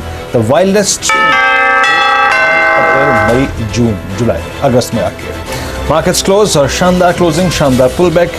10,910 की ट्रैजेक्टरी से हम डे हाई पर पिन पॉइंट एक्यूरेसी बोलते हैं इसे, एग्जैक्टली आप दिन के सर्वोच्च स्तरों पे बंद हुए। बहुत बहुत शुक्रिया आप सभी का इस कार्यक्रम में शामिल होने के लिए, सभी स्टॉक्स और इंडस्ट्रीज पर रखने के लिए। श्रीकांत, राजेश, राहुल और साथ ही साथ सुदीप, और अच्छी क्लोजिंग। एक बार डेरिवेटिव्स के प्रोस्पेक्टिव से देखते हैं वायदा कारोबार में आज क्या हुआ। Price gainers no doubt Reliance, Apollo tyres, जी, अदानी एंटरप्राइजेस और अपोलो हॉस्पिटल थे। लेकिन अगर आप टॉप गेनर्स को देखें, वो जहां पे कल के लिए काफ़ी सौदे लॉन्ग खड़े हुए, इसमें सबसे ऊपर था अपोलो टायर्स, जहां पे करीब 38% ओआई बिल्डअप हुआ। उसके बाद लॉन्ग साइड में आज वोल्टास में काफ़ी स्ट्रॉन्ग ओआई बिल्डअप हुआ, याद रखिएगा। और टायर स्पेस में एमआरएफ थर्ड पायदान पे रहा इस पूरे बाजार में, जिसने काफ़ी स्ट्रॉन्ग ओआई एडिशन देखा। और उसके बाद अगर आप देखें तो थोड़ी बहुत शॉर्टिंग टेक महिंद्रा में विजिबल थी आईटी स्टॉक्स में, लेकिन कैनरा बैंक ये भी लोअर लेवल से। पीएसयू बैंकिंग बास्केट में आज अच्छा खासा ओआई ऐड गया है। और साथ ही साथ टोरेंट पावर ये आज का छठा सबसे बड़ा ओआई गेनर रहा है। बिल्कुल वीरू, तो देख लीजिए 11,100 के ऊपर जाकर समाप्ति दी है। और ये ताकत है रिलायंस इंडस्ट्रीज, एचडीएफसी बैंक की। एक और एक 11 होते हैं। और देखिए आज ये दोनों एक साथ खड़े हुए थे और इन्होंने दरअसल बाजार को बढ़िया प्रदर्शन दिखाया। और आज मंदी करने वाले देखिए पूरे बैक फुट पर आ गए। एचडीएफसी बैंक और रिलायंस की नेतृत्व में आज बाजार ने 11,100 के स्तर को वापस से हासिल कर लिया। तो बाय ऑन डिप्स का मार्केट है, ये साफ हो गया है, कोई किसी को शक शुबा नहीं है कि बहुत बड़ी मंदी आने वाली है। देखिए अब वो थ्योरी जो है वो आउट ऑफ द विंडो है, आप कह सकते हैं। चलिए देखते हैं स्टॉक 2020 में आज सुबह सुबह जो मुकाबला हुआ था नीरज और मेरे बीच, उसमें कैसा प्रदर्शन देखने को मिला, कौन से स्टॉक्स ने आज आपको पैसे बनाकर दिए हैं। तो देख लीजिए ये पूरी की पूरी टीम आपके सामने आती हुई। और ये वो खिलाड़ी थे जिन्होंने आउट परफॉर्मेंस दिखाया, वो भी आपके सामने डॉक्टर साहब अभी लाने की कोशिश करेंगे। लेकिन लीजिए रिजल्ट आपके सामने आ गया है। दोनों ही टीम्स ने आज फोकस किया था डिफेंस स्टॉक्स पर। और देखिए 4.5% के रिटर्न्स मेरी टीम ने और 4.25% के रिटर्न नीरज की टीम ने देखिए कमाकर दिए हैं। तो बढ़िया मुकाबला हुआ। जेन टेक्नोलॉजीज इंट्राडे में 19% तक 19.5% तक भागा, 16% ऊपर जाकर बंद हुआ। टीआरएफ में 10% का अपर सर्किट लॉक हो गया। सुबह बाजार खुलने के बाद की बात है, तो ये गैप अप नहीं हुआ और स्क्रीन पर ये तेजी होती हुई नजर आई आपको। मिश्र धातु 5% ऊपर और रेडिको खैतान ने भी 3.5% की तेजी दिखाई। ये देखिए नीरज की टीम बीडीएल इनकी टीम में था 7% की रैली। हिंदुस्तान एरोनॉटिक्स 6.5% ऊपर, गार्डन रीच 8% ऊपर। इसको भी देखिए हम आखिरी सौदा में बात कर रहे थे, गार्डन रीच इनकी टीम में था और ओपनर का दर्जा दिया था इन्होंने। और देखिए क्या शानदार दिन के हाईज पर जाकर बंद हुए हैं। सबसे अच्छी बात ये है डिफेंस स्टॉक्स आज खुलने के बाद टिके रहे और ज़्यादातर शेयरों ने अपने दिन में सेकंड हाफ में हाईज लगाए। वीएसटी इंडस्ट्रीज हालांकि ये इन्वेस्टमेंट ग्रेड वाला स्टॉक है, लेकिन देखिए आज इस शेयर ने भी 7.5% के रिटर्न्स दिखाए। अच्छे नतीजों का दम पर ये स्टॉक आज भागता हुआ आपको नजर आया। चलिए कल सुबह फिर मुलाकात होगी। तो मंगलवार मंगलमय रहा, जैसा कि आज हम सुबह उम्मीद भी कर रहे थे। बुधवार का सेशन कैसा होगा, एक्सपायरी से एक दिन पहले वाला सेशन होगा, ध्यान रखिएगा। और जनरली वेडनेसडेज अब शेयर बाजार के लिए बढ़िया साबित तो हो रहे हैं। आरबीआई की पॉलिसी से पहले वाला ट्रेडिंग सेशन है, तो कौन से स्टॉक्स आपके रडार पर रहने चाहिए और कौन कौन से इवेंट्स हैं जिनके ऊपर फोकस होना चाहिए। अनलॉक 3.0 भी देखिए कल से अमल हो जाएगा, तो क्या रणनीति हो ये हम बताएंगे सुबह सुबह आपको। जरूर जुड़िएगा मुनाफे की तैयारी में वीरू। और मुझे फिलहाल दीजिए विदा, लेकिन दीपाली यहाँ से हमारे साथ जुड़ेंगी जो बताएंगे आपको कमोडिटी बाजार का क्या है हाल। नमस्कार, हैव अ ग्रेट इवनिंग।